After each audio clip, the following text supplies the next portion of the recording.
네, 안녕하세요. 반갑습니다. 민병도입니다. 제가 오늘 숙명여대 학생들하고 여성폭력 등을 포함한 우리 사회의 굉장히 민감한 이슈에 대해서 오늘 함께 토론하는 자리를 갖게 됐습니다. 개인적으로는 참 기쁘게 생각하는 게 제가 숙명여대 근처에서 어린 시절을 보냈어요. 만리동 복내초등학교를 다니고 여기 소위초등학교, 공덕초등학교, 효창초등학교에 다 제 친구들이 있어서 늘 이 주변을 갔다가 어린 시절 초등학교 때, 중학교 때 놀았던 기억이 납니다. 2016년에 1980년생 김지영이라는 소설이 우리 사회를 뜨겁게 달궜습니다.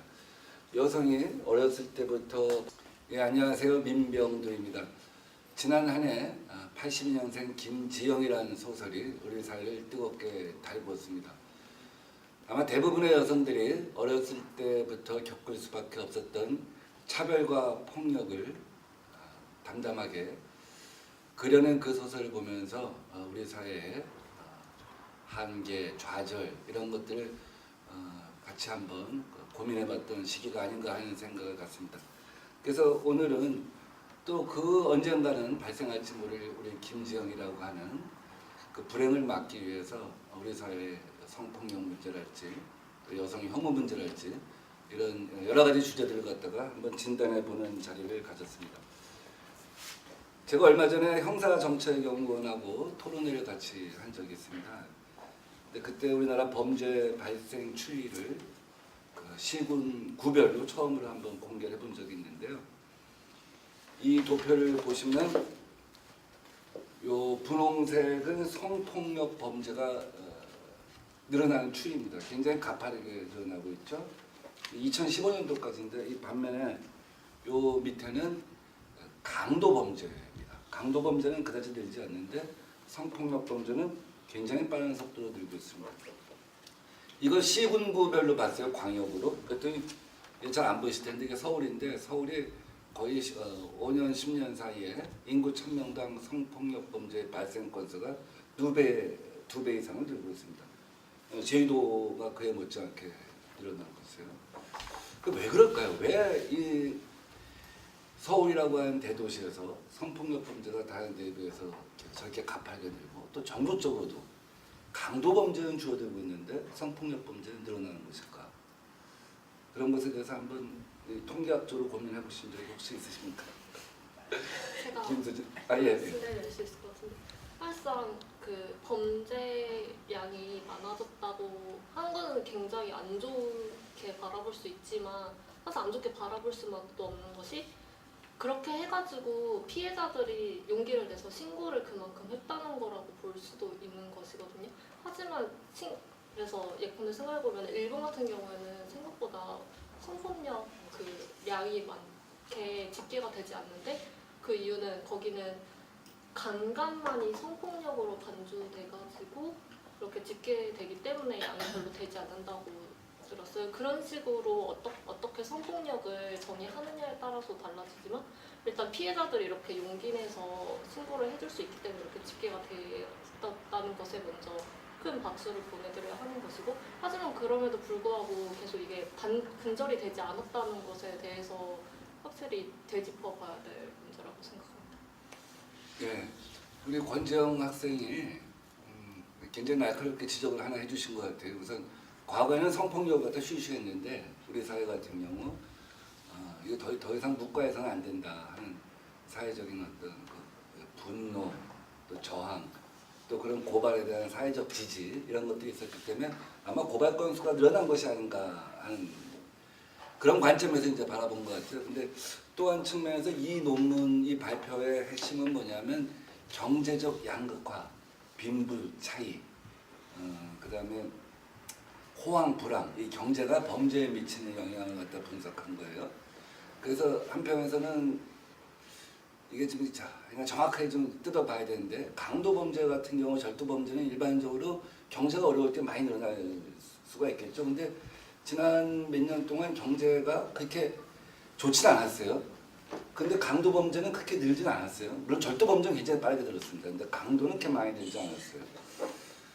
근데 성폭력 범죄는 많이 늘어났다고 하는 것은 또 남성들이 어떤 그 자리를 잡지 못했을 때 자기의 상실감을 그런 약한 대상을 갖다 골라서 하는 약한 대상을 상대로 어떻게 보면 그 범죄를 갖다 저지르는 그런 추이가 또 있지 않을까 하는 생각도 해봐요.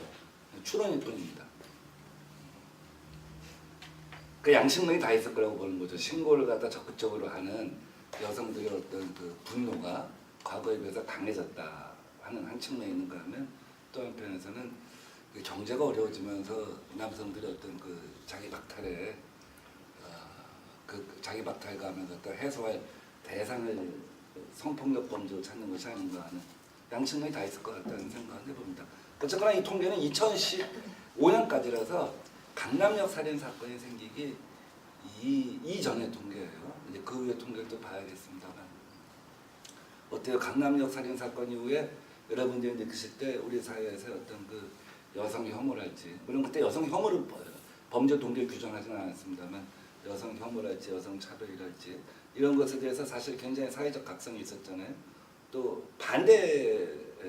반대로 또 그것을 더 심하게 또 부추긴 지점도 있었는데 그 이후 어떻게 사회적 분위기를 어떻게 보시는지.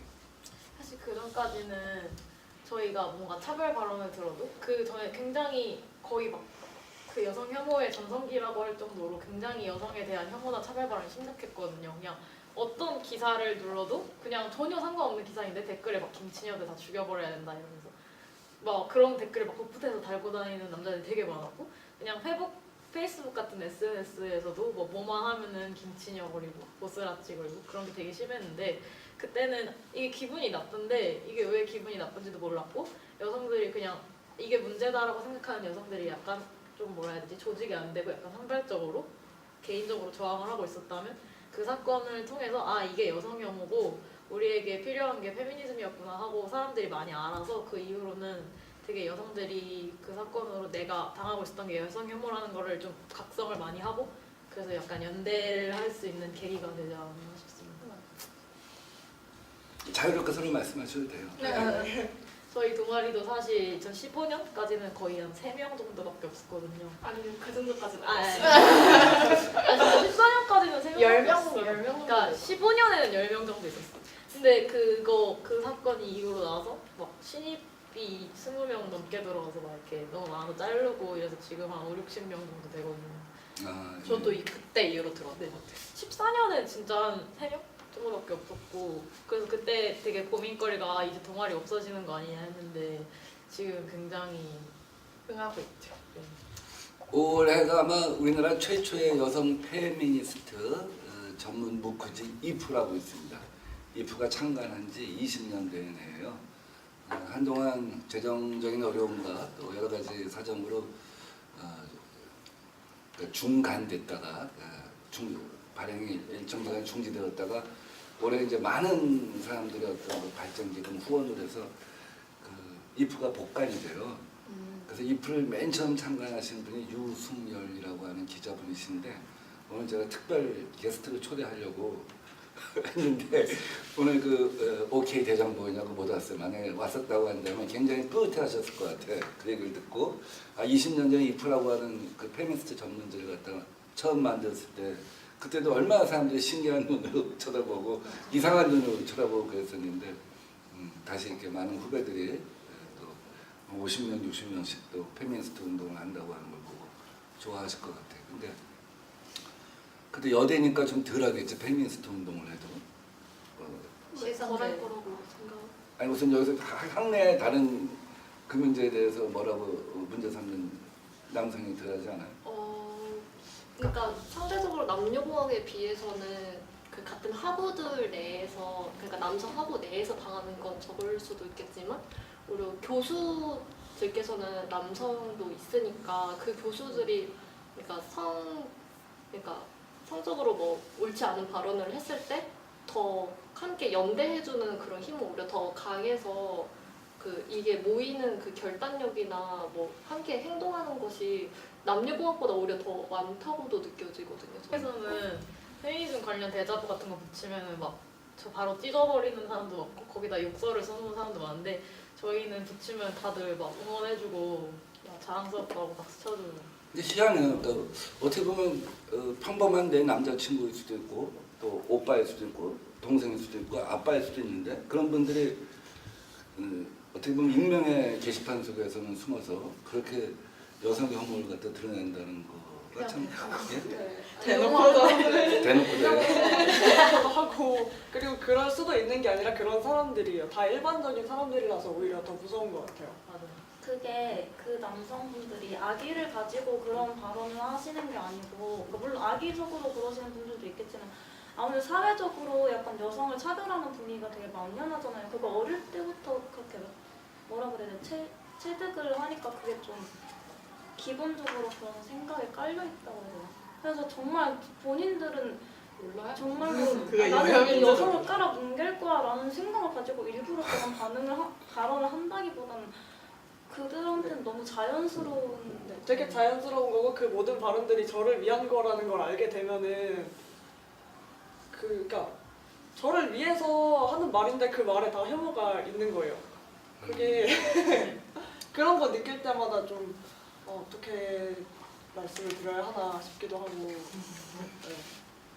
그 참 제가 이게 들으면서 굉장히 사실 좀 충격적인데 제 주변에서 느끼는 그런 쪽에서는 그런 문화가 좀 존재하기 좀 쉽지가 않았어요. 저는 이제 기자 생활을 주로 했고 또 민주화 운동을 갖다 그 전에 했고 또 정치에 있다 보니까 그래서 정치 같은 경우는 비례대표 국회의원은 우선 남녀를 50%씩 배분하게 되어 있잖아요. 그러니까 그 사회 분위기에서는 전혀 그런 발언이 가능하지도 않고 했다가는 뭐 사실 외계인 취급받고 그러거든요. 과연?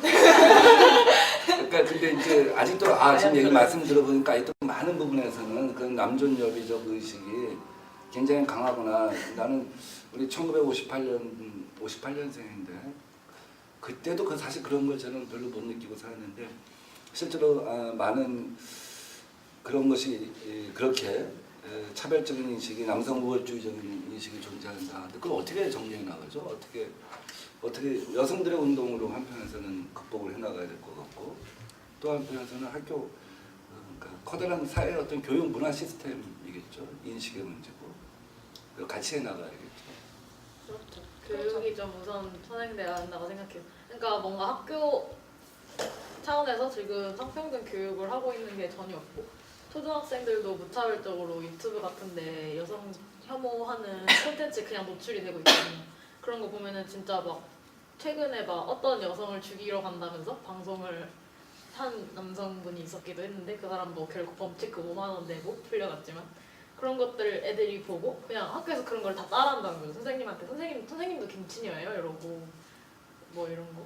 아무 생각 없이. 네, 그런 거에 대한 어떤 교육도 없고 그런 것이 성차별이라는 뭔가 제재 이런 게 없다 보니까 그리고 교육 콘텐츠를 만드는 것에서도 교육부에서 그 성폭력 방지하는 교육 자료를 만들어가지고 학교에다 배포를 했는데 거기서 뭐 여학생들이 뭐 데이트 폭력을 방지하려면 가끔 데이트 비용을 부담한다고 남자와 한 방에 있지 않는다 뭐 이런 것들이 있더라고요. 그래서 그냥 그 교육 자료를 만드는 분들부터가 약간 교육을 많이 좀 받아야 되지 않을까 하는 생각을 했어요. 그러니까 한 10여 년 전에 그래서 성인지적 의정 활동, 성인지적 정책이란 말이 나오기 시작했어요. 그러니까 남성, 여성, 그러니까 꼭 과거의 대개 모든 법이나 정책은 남성의 관점에서 만들어졌는데 이제는 양성평등의 관점에서 성평등의 관점에서 법과 정책을 만들어야 한다 하고 이제 반드시 직장에서 그 성평등 교육 같은 경우도 의무화했어요. 근데 그게 너무 오래된 인식이다 보니까 잘 고쳐지지 않는 것 같아요. 최근엔 저는 아동인지적 정책, 동물인지적 정책, 이제 성평등만 갖고는 안 된다. 아동의 관점에서 세상을 바라봐야 한다. 또 동물의 관점에서 세상을 바라봐야 한다는 얘기까지 하는데 제가 이 얘기까지 하면 좀 굉장히 사치스럽게 들리겠네요.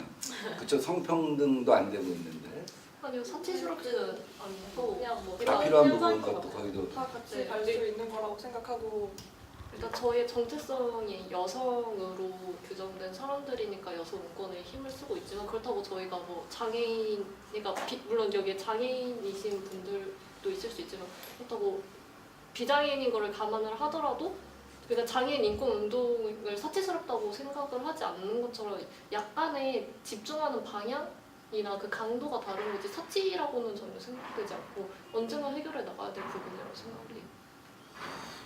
그런 그 차별적인 사고, 우월적인 사고를 갖다 드러내면 굉장히 자기가 좀 비문명적이고 부끄러워할 줄 알아야 하는 사회적 분위기가 좀 저는 네. 필요하다고 생각해요. 맞아요. 저는 그 장애인 특수학교 반대했잖아요. 집값 네. 떨어진다고. 저는 거꾸로 장애인 특수학교가 들어서면 그 동네 집값이 올라가는 게 문명적인 사회가 아닌가 하는 생각이 들어요. 왜?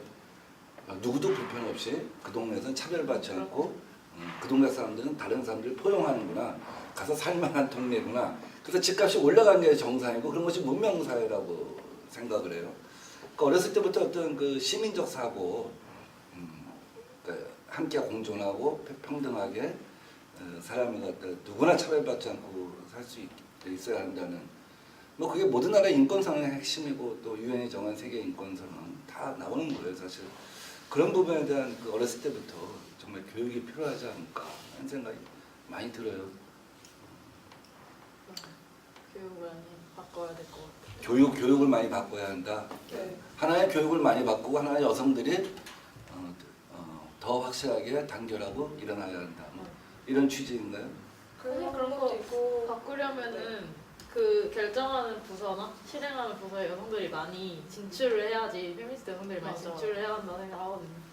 그래서 여성들이 더 많이 진출할 수 있게 좀 잘 여성가족부에 여성들이 많이 진출해 있어요. 근데 여성가족부가 힘이 없는 부서라서 그러니까 여성가족부가 혼자서 뭔가 엄청나게 권한이 있는 부서도 딱히 아니고 모든 부서가 원래 협력을 해야 되는데 여성가족부가 혼자 할 수 없는 거잖아요. 그러니까 다른 부서에도 여성들이 많아야겠죠. 여성가족부에만 여성들이 많이 있는다고 해서 되는 일 딱히 아니니까. 예, 맞습니다. 기재부나 이렇게 기획재정부 같이 힘 있는 부서에서 그런 뭐 예산을 배분하더라도 범죄, 여성들의 안전에 관한 범죄 예방이라든지 뭐 등등 그런 부분에 대해서 그쪽 힘 있는 부서에서 그런 생각을 갖고 있는 사람들이 더 많이 있어야 될 것 같아요. 한 사람의 생각이 세상을 많이 바꾸는 경우가 우리가 종종 발견할 수 있는데 그런 꼭 여성이 아니라 남성이라고 할지라도 그렇게 좀 문명적인 사고를 갖고 있는 사람이 더 많았으면 합니다. 그렇기는 한데 분명히 기존의 남성분들은 한계가 있다는 거를 인정을 하셔야 할 것 같아요. 그동안 너무 남성 중심적이었기 때문에 진짜 정말 여성을 위한 정책 그리고 성평등한 정책을 만들기 위해서는 여성들이 진출을 더 많이 해야 하지 않나라고 생각을 합니다. 네, 그리고 이런 약간 남존 여비적인 이런 사고가 비단 우리나라뿐만의 문제가 아니고 솔직히 이건 인류적인 문제라고 생각을 하거든요. 이건 되게 몇백 년 그 이상으로 쌓여온 문제니까 이게 되게 단기적으로 해결하려고 하기보다는 이 인식을 진짜 완전 근본적으로 바꾸려면 약간 장기적인 정책이 필요하다고 생각을 해요. 이건 개인의 힘으로 할 수 있는 게 아니고 정말 장기적으로 국가가 정책적으로 해야 되는 거거든요. 지난 100년의 역사를 보면 뭐 흑인 민권 운동도 있었지만 사실 여성 인권 운동이 굉장히 괄목할만하게 정진된 지난 100년이라고 할 수 있어요. 그 이전에 수만 년 동안 여성들은 정말 객체였죠. 가정에서도 어떻게 보면 재산, 사유재산. 재산? 네. 그 재산의 하나로 네. 이렇게 아직도 많은 나라에서는 재산으로 취급하는 경우가 있죠, 딸을. 남 얘기가 아닌 게 딸은 살림미천이라는 말을 듣고 자라기도 했고 네? 뭐가 살림 미천이? 큰 딸은 살림미천이다 이런 말도 계속 있어왔고 또 맞아. 그리고 제가 저 여름방학 때 동아리에서 이제 동화책을 비판하는 그런 세미나를 했었어요. 근데 바리대기 공주라는 책 분명히 아실 텐데 거기에서 이제 처음에 나오는 대사 바리대기 공주 자매들에서 첫째가 태어났을 때 왕이 하는 말이 첫 마디가 그거예요. 첫 딸은 살림미천이었다. 근데 그게 초등학교 6학년 권장도서로 들어가 있는 책이었거든요. 그래서 지금도 해서 그렇게 다르진 않은 것 같아요. 네, 제가 이제 드리고자 하는 말씀은 우리 여성 참정권이 지난 100년 사이에 이제 이루어졌고 또 그전에는 그 아버지가 밥 숟가락을 이렇게 들어야지만 다른 사람이 들었고 또 상도 달랐고 그런데 어떻게 보면 지난 20년, 30년, 40년은 그 10년 단위로 이렇게 돌이켜보면 굉장히 변화가 빠른데 빨랐다고 생각하는데 지금 여러분들이 느끼시는 거는 이제 전혀 변화라고 할 수 없다. 이제 시작이다. 네. 이런 그쵸, 인식을 아직 갖고 갈 있는 길이 거예요. 멀. 갈 길이 멀고. 초등학교 교과서에서부터 네. 무슨 그 정부의 어떤 그 강의로까지 다 갈 길이 멀다 하는 얘기네요. 그래서 차별금지법이 꼭 필요하다는 얘기도 있습니다. 우리나라 이제 유엔이 정한 차별금지법을 아직 제정을 못했죠. 이제 가장 핵심적인 이슈가 기독교계에서 그 동성애를 갖다가 차별하지 말라는 조항에 대해서 이제 반발했기 때문에 그런데 실제로는 사실 이런 모든 것들이 차별금지 이슈예요. 만약에 얼마 전에 저 보셨습니까? 우리 정부에서 발표한 거였죠. 무슨 정보 공기업 두 군데서 여성을 갖다가 애초에 그러면 여성은 뽑지 않는다고 공고를 해야 되는데 여성 170명을 갖다가 일단 서류 심사에서 통과시켰는데 면접에서 불리한 점수를 줘가지고 다 떨어뜨리는 경우 있잖아요. 그런 경우는 아마 차별금지법이 있었으면 굉장히 큰 징벌을 받을 수밖에 없었을 거예요. 그런데 그 차별금지법이 존재하지 않기 때문에 업무방해죄, 청탁을 받아서 특정인을 갖다 취업을 시킨 걸로 업무방해죄로만 기소가 됐거든요. 그래서 어떻게 보면 지금 말씀하신 거 보면 우리 여성들 사이에서는 차별금지법이 굉장히 중요한 이슈가 될 수 있다고 봐요. 그렇게 차별금지법을 만들면 아까 말했던 교과서의 문제에서부터 그 강의의 내용까지 다 사실은 지적이 될 수밖에 없는 거거든요. 그리고 최근에 뭐 우리 학생들 사이에서는 굉장히 크게 상처를 준 사건인데 그 재판관이 뭐 피해가는 법을 갖다가 오히려 재판을 하는 과정에서 그 성폭력 범죄였는데 피해가는 법을 갖다가 어떻게 보면 가이드라인을 준 것이 아니냐 그래서 굉장히 분노한 적이 있죠. 그것도 사실 어떻게 보면 그런 인식의 발로인 것 같아요. 그 차별금지법을 만든다고 했을 때 살짝 우려되는 부분이 그리고 그건 판사가 그렇게 얘기를 한 거잖아요. 아 이거 술 취하는 거 이게 피해가는 거 알려주고 근데 그 사람들이 결정권자란 말이에요. 그러니까 입법기관에도 있고 뭐 국회의원들도 마찬가지고 근데 그런 분들이 결국 만들고 판결을 그걸 통해서 하는데 과연 그것이 정말 뭔가 본래의 목적대로 잘 실행이 될 수 있을 것인가. 예를 들면은 법원에서 한남충이라는 표현은 처벌을 했는데 지금까지 김치녀 같은 표현 처벌 안 했어요. 그거는 뭐 특정성이 없다고 하나? 김치녀는 그래서 혐오 표현 처벌 안 했는데 한남충은 벌금을 때렸단 말이에요. 이것처럼 뭔가 실행이 됐을 때 아 이거 남성 혐오 표현이다라고 막 여성들 쪽에 더 규제를 두지 않을까 하는 그런 걱정이 좀 있습니다. 지금 말씀하신 거 보니까 미국 같은 경우는 그 차별 문제가 굉장히 큰 이슈입니다. 가령 우리 사람을 보고 니그로라고 하면은 그건 어마어마한 범죄예요. 네, 그렇죠. 그 기사에도 아프리칸 아메리칸이라고 쓰지 블랙 아메리칸이라고 쓰지는 않습니다. 그리고 제가 미국에 한 4년 동안 지금 얘기 들어보니까 그 그러니까 증오 범죄, 차별 범죄에 대해서 정기적인 조사를 하더라고요. 저를 한번 찾아와서 어떤 여성인데 쭉 뭐 한 시간 가까이 조사를 하는 거예요. 혹시 차별적인 언어를 갖다 들은 적이 있느냐, 차별적인 범죄를 들은 적이 있느냐.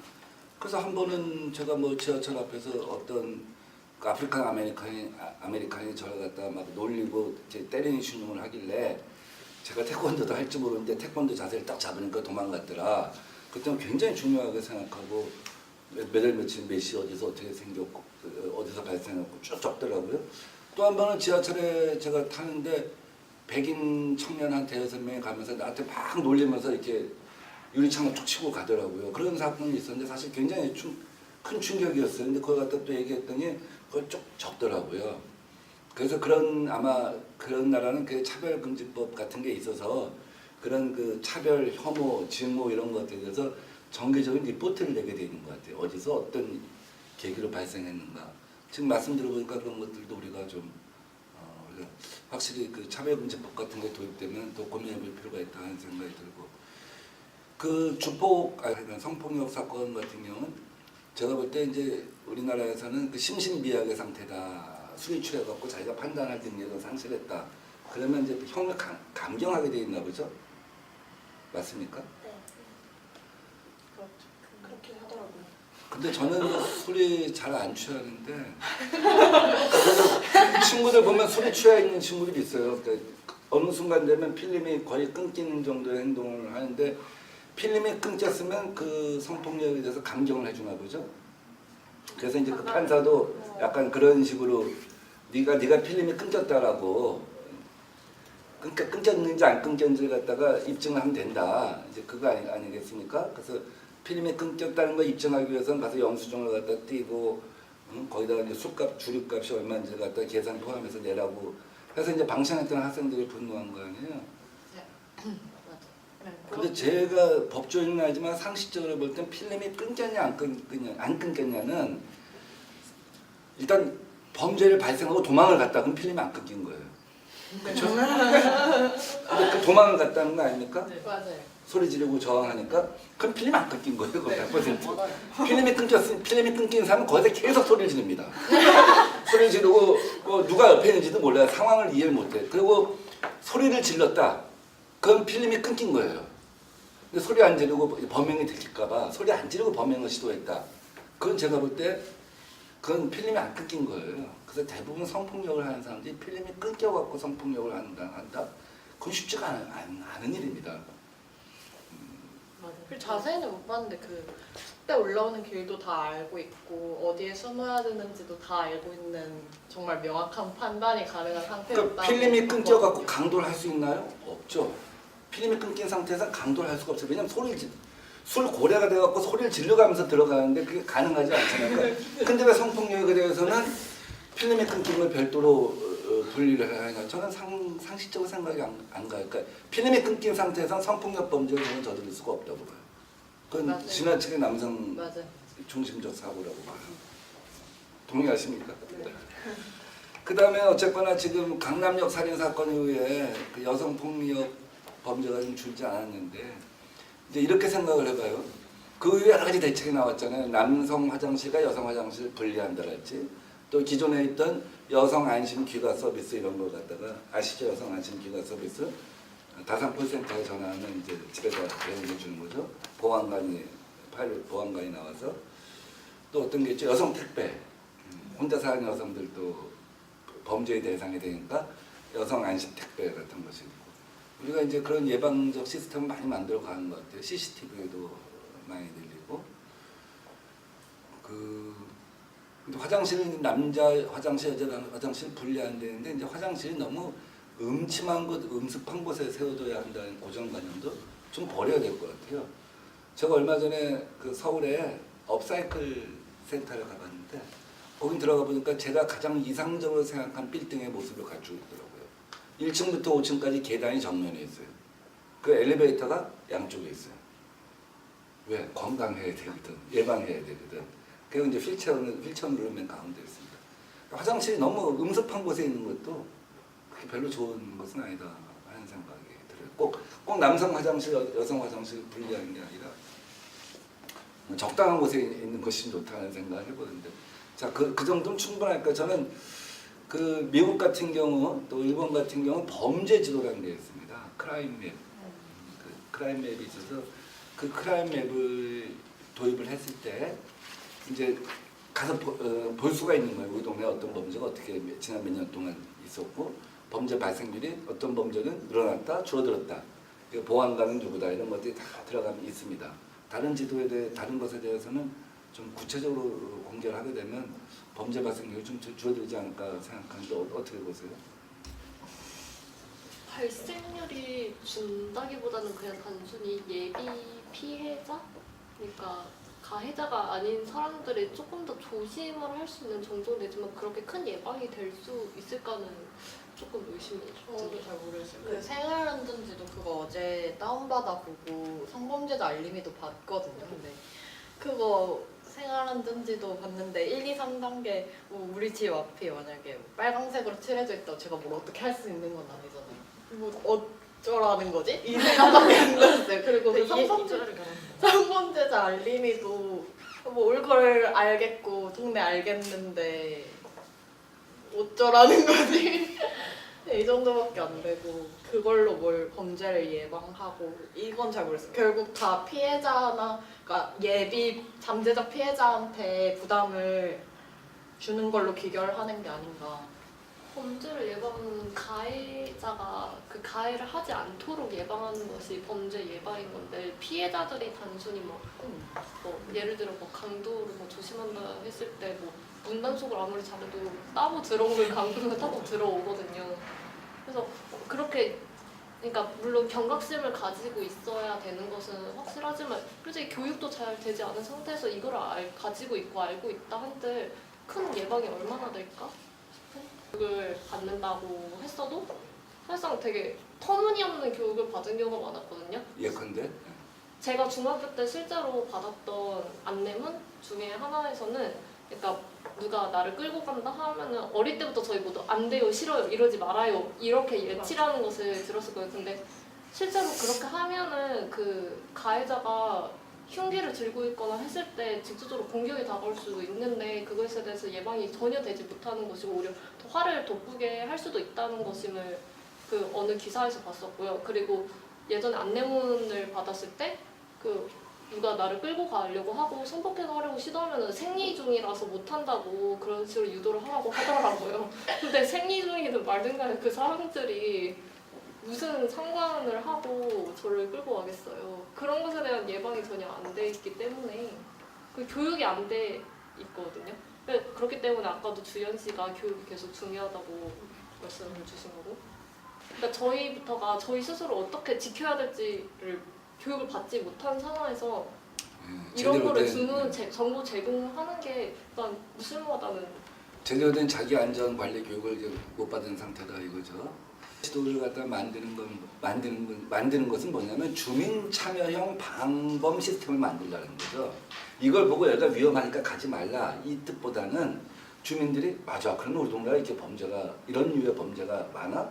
그러면 주민들이 뭐 옛날 말로 하면 야경단이랄지 요새 말로 하면 자율방범대랄지 시민경찰이랄지 이런 사람들이 거기에 맞춰서 이 동네는 CCTV를 갖다 더 조밀하게 놓다든지 아니면 야간 순찰을 정찰만 도는 데는 한계가 있으니까 이 야간 순찰조를 갖다가 자율방범대가 더 돌자든지 아니면 밤에 조도를 여기서부터 여기까지 더 높이자든지 이런 주민 참여형 방범 시스템이 이제 만들어진다. 그런 면에서 범죄 발생 빈도가 줄어들지 않겠느냐 하는 얘기로 알고 있습니다. 그러면 그런 범죄가 좀 덜 상대적으로 덜 일어난다고 생각을 하면은 그 약간 좀 덜한 동네에서 더 나타난다 그 범죄가 더 많이 난다는 건데 그 모든 것이 어떻게 보면 일종의 세금으로 이루어질 수도 있는 거잖아요. 그게 따지면 거기에는 그 빈곤 계층, 차상위 계층을 지원하는데도 많이 투자를 해야 돼서 그 남는 세금이 별로 없을 텐데 상대적으로 그러면은 부촌만 더 그런 것에 대해서 힘쓰게 되고 오히려 더 양극화가 심해질 수도 있지 않을까요? 그래서 이제 그 주민 안전에 관련돼서 부촌에다가 더 방범 예산을 많이 투입하는지 안 투입하는지는 제가 객관적으로 확인된 통계가 없어서 정확히는 알 수가 없습니다만 그런 그 불평등 의식을 충분히 느낄 수가 있을 것 같아요. 그러니까 범죄 발생 빈도가 높은 곳에 더 많은 세금을 투입해야 한다 하는 지금 논리 아니겠습니까? 일단 그 명제 자체는 제가 충분히 동의할 만한 일이고 그런 관점에서 한번 다시 들여다볼 필요는 있다라는 생각을 갖고 있어요. 만만치 않아서 그러니까 자기가 여기를 털면 무조건 잡힐 거라는 그런 생각 때문에 부촌에 그런 범죄를 저지르지 않는 거라면 빈촌에서 범죄를 저질렀을 때도 반드시 잡힌다라고 이렇게 겁을 주는 그런 게 필요하지 않을까. 그러려면은 이제 경찰이 적극적으로 대응을 해야 하지 않을까 하는 생각이 그래요. 듭니다. 그 예방 시스템이죠. 결국 예방 시스템에 있어서는 범죄 발생 빈도가 높은 곳에 더 많은 경찰이 투입되어야 되고 더 많은 예산이 들어가야 한다는 것이죠. 뉴욕 시장 줄리아니 같은 경우는 뉴욕의 범죄를 잡은 시장으로 유명해요. 자기 재임 기간 동안 뉴욕의 치안 경찰 숫자를 대대적으로 늘려갖고 뉴욕의 범죄를 잡았습니다. 뭐 브라질 같은 경우도 상파울루 같은 데는 거의 뭐 빈민촌 가면 거의 마약과 총성 소리가 이제 늘 끊이지 않는 곳이죠. 그런 곳에 사실 사회적으로는 더 많은 치안 경찰이 투입되어야 하지 않을까 하는 생각을 해봅니다. 그래서 아까 여성 폭력 같은 경우도 저는 우리 경찰 여성 안전에 관한 경찰들의 숫자가 좀 늘어나야 되지 않을까. 아까 이 통계만 놓고 보면 이렇게 한 5년 사이에 2배로 성폭력 범죄가 늘어난다고 한다면 이 문제에 관해서는 전문 경찰관도 있어야 되고 수사를 할 때 수사 경찰관이 그러니까 피해자 고발자 조사했을 때도 그 심리 상태를 충분히 파악을 하고 수사하는 가능하면 여성 수사 경찰관의 숫자가 좀 더 늘렸으면 좋겠다 하는 거고 예방하는 차원에서의 어떤 그런 경찰관 숫자도 좀 더 늘어나야 되지 않을까 하는 생각은 해봅니다. 그러니까 우리가 맞춤형으로 치안 예방 대책을 갖다가 세워야 한다는 것이죠. 그 경찰 수를 늘리는 것도 있는데 수를 늘리는 것도 있는데 이제 범죄 신고가 들어왔을 때 대응을 얼마나 잘 해주냐도 지금 상황에서는 되게 중요한 것 같아요. 요즘에는 뭐 잡혀갈까봐 무서워서 여자들한테 무슨 말을 못하겠다 뭐 이렇게 말씀하시는 분들이 있는데 그거는 그만큼 일상적으로 성희롱, 성추행 그리고 성폭력이 만연해 있다는 뜻이고 그리고 잡혀갈까봐 무섭다라고 그렇게 말이라도 하는 거는 그 사람들이 자신의 행동에 대해서 국가기관이 처벌을 하는 거에 두려움을 느끼고 있다는 뜻이라고 저는 생각을 하거든요. 그리고 그러니까 실제로 성범죄에 대해서 신고가 들어왔을 때 그에 대해서 처벌을 강력하게 받는다는 거를 사람들이 알고 있으면 범죄가 줄어들지 않을까 하는 생각이 들어요. 하게 처벌해야 되고 또 평생을 그 성범죄 전자발찌를 갖다 부착하고 다녀야 되잖아요. 미국 같은 경우 아예 집 앞에 표시하는 주도 있어요. 이 집은 성폭력 전과자가 살고 있는 곳입니다. 처벌의 강도가 높아져야 한다. 그 다음에 재범 발생이 안 되게끔 교화 교육이 교도소에서 충분히 이루어져야 되고 단순히 교화만 돼서 되는 게 아니라 그 사람들이 나와서 사회에 정착할 수 있어야 돼요. 정착이 안 되면 전과가 있기 때문에 정착이 안 되잖아요. 정착이 안 되면 또 재범에 이제 유혹에 빠질 수밖에 없는 거죠. 근데 이제 충분한 동의하에 이루어졌는 거 아닌가. 그러니까 여성 중심적으로 좀 바라봐야 되지 않는가. 남성 중심적인 것이 충분히 저항했는가라고 하는 잣대라고 한다면 여성 중심적인 거는 충분히 동의했는가 이런 관점이 아닐까 싶은데요. 처음에 그 판결 결과가 나온 게 있는데 그 성폭력으로 남자가 고소를 당했는데 남자가 근데 이 여자가 우리 집에 따라서 왔다. 그러니까 집에 따라왔으니까 이 사람이 나랑 관계를 하는 거를 동의한 줄 알았다라고 했는데 판사가 집에 따라 들어갔다고 여성이 관계를 허락하는 것이라 보는 것은 지나치게 남성 중심적 시각이기 때문에 그거는 받아들일 수 없다고 그 사람한테 뭐 어떤 형을 줬는데 그 되게 환영할 만한 결과라고 생각을 하고요. 근데 그거 너무 극소수이지 않아요? 네, 어떤 너무 판사는 어떤 판사는 지적장애 아동이 그 떡볶이 사는 거 따라먹었다고 맞아. 그거를 성관계 동의라고 그렇게 해석한 네, 맞아. 판사도 그렇게 있고 파대라고 그런 것도 있고 그런 판결 결과가 일단 나왔다는 게 되게 유의미하다고 생각하고 계속 이렇게 인식이 좀 바뀌어야 될 것 같아요. 사실 여자들한테 싫어요 안 돼요라고 가르치라는 게 야, 네가 싫어요 안 돼요라고 말 안 하면은 남자가 네가 좋아하는지 싫어하는지 알 수가 없잖아. 맞아. 자기들 편하자고 가르치는 거거든요. 싫어요 안 돼요라고 하라고. 빠진 게 그 박유천 성폭행 사건이라고 보는데 그 소위 그 박유천 사건에서 업소녀라는 이유로 엄청나게 동의했다는 걸, 그러니까 그게 엄청 핫했던 이유가 성노동 어. 종사자라는 이유로 항상 그쵸, 성노동 성관계가 오케이 거라고 그쵸. 생각을 하는데 그러니까 그 어떻게 보면 또 창녀혐오에서 좀 나아간 것이잖아요. 그러니까 그 사람이 성관계를 직접 제공하는 뭐 성노동자이든 아니든 간에 일할 때만 뭐 하면은 그것을 그냥 업무라고 치면 되는데 성노동자만이라는 이유로 너는 당해도 싸다 뭐 근데 그런 반응이 엄청 보편적이었어요. 그러니까 성 노동은 법적으로 금지돼 있죠. 아마 네바다 주 빼놓고는 다 금지가 돼 있을 거예요. 근데 다른 주에서도 그 유사한 노동들이 있어요. 뭐 스트리퍼, 벤트라든지. 근데 그건 딱 정해져 있습니다. 여기까지는 $5, 여기까지는 $10. 그다음에 여기까지는 내가 허락하지 않는 딱 돼 있어요. 그러니까 성노동 종사자라고 해서 반드시 함부로 대해서는 해도 무방하다 이런 사고는 그것도 지나치게 하여간 그 남성 편의주의적인 사고라고 생각하고 가능성이 없는 거. 언론이 보도할 때도 문제가 많은 것 같아요. 맞아요. 진짜 진짜 엄청 심해요. 그거. 얘기 들어보세요.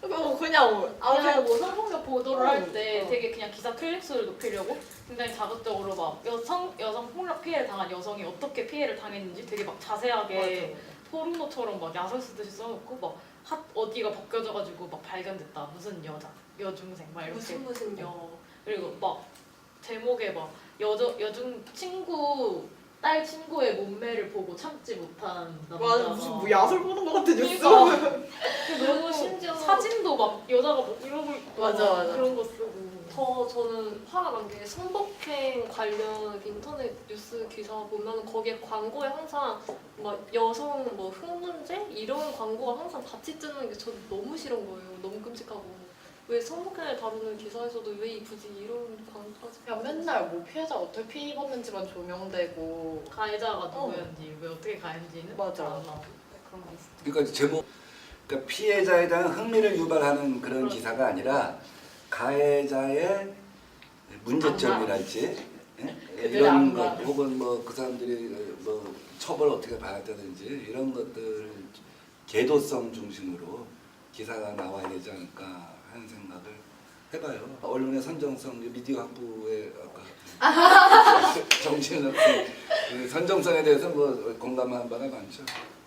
네, 굳이 솔직히 성폭력, 그러니까 성범죄 관련 기사는 말할 것도 없고 꼭 성범죄가 아니더라도 그냥 다른 종류의 범죄? 그게 뭐 만약에 기사여도 꼭 만약에 거기에 여자가 관계가 돼 있으면은 그 제목에 정말 무슨 여라든지 맞아.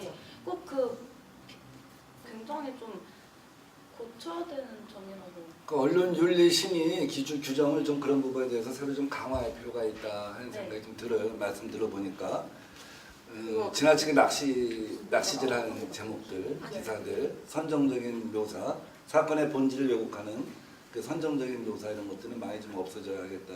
저는 솔직히 생각이 그 들어요. 진짜 극대화된 사건이 나 6학년 남자애랑 여자 선생님 그 성폭행 사건인가요? 아무튼 그거 있었잖아요. 그 사건 초등학교 6학년 남자애랑 뭐 여자 선생님 이렇게 뭔 일 있었다. 근데 솔직히 그거 성별 반대로 했었던 일들 엄청 많은데 그거 여자 선생님이란 이유로 엄청 조명되고 엄청 욕먹고 솔직히 2배, 3배로 욕먹은 거 저는 맞다고 생각을 하거든요. 그동안 얼마나 많은 미성년자 여학생 상대의 성범죄들이 많았는데 아무튼 좀 더 부각됐다는 건 사실인 것 같아요. 그리고 각종 범죄들도 여자가 저질렀으면 여학생, 뭐 여대생, 여교사 다 그리고 만약에 그 범죄를 저지른 사람이 여자면 더 성별을 부각하고 남자는 그냥 그런 것도 없어요. 그냥 학생, 대학생, 교사, 경찰 몇세 김모 씨. 몇 살 김모 씨. 근데 여자는 다 까발려줘. 근데 디폴트가 남성인데도 우리 뇌리 속에 뇌 속에 기억되는 것은 남성 범죄자보다 여성 범죄자가 상대적으로 더 기억이 많이 남게 돼요. 예, 우리가 산 것, 경험하는 것 이상으로 또 다른 굉장히 차별적인 세계가 많이 있다는 걸 저는 느끼게 돼요. 근데 이제 우리 성폭력이라고 하는 것이 꼭 모르는 사람 사이에서만 이루어진 게 아니라 가정 내에서 뭐 계부랄지 이런 친아빠인 경우도 되게 많다고 들었습니다. 그것을 아는 사람 사이에서 이루어지는 성폭력이 실제 절반 이상이 넘는다라고 해요. 실제 통계로 보면 사촌 오빠랄지 뭐. 친오빠도 있어요. 교생도 있습니다. 멀리 갈 게 없어.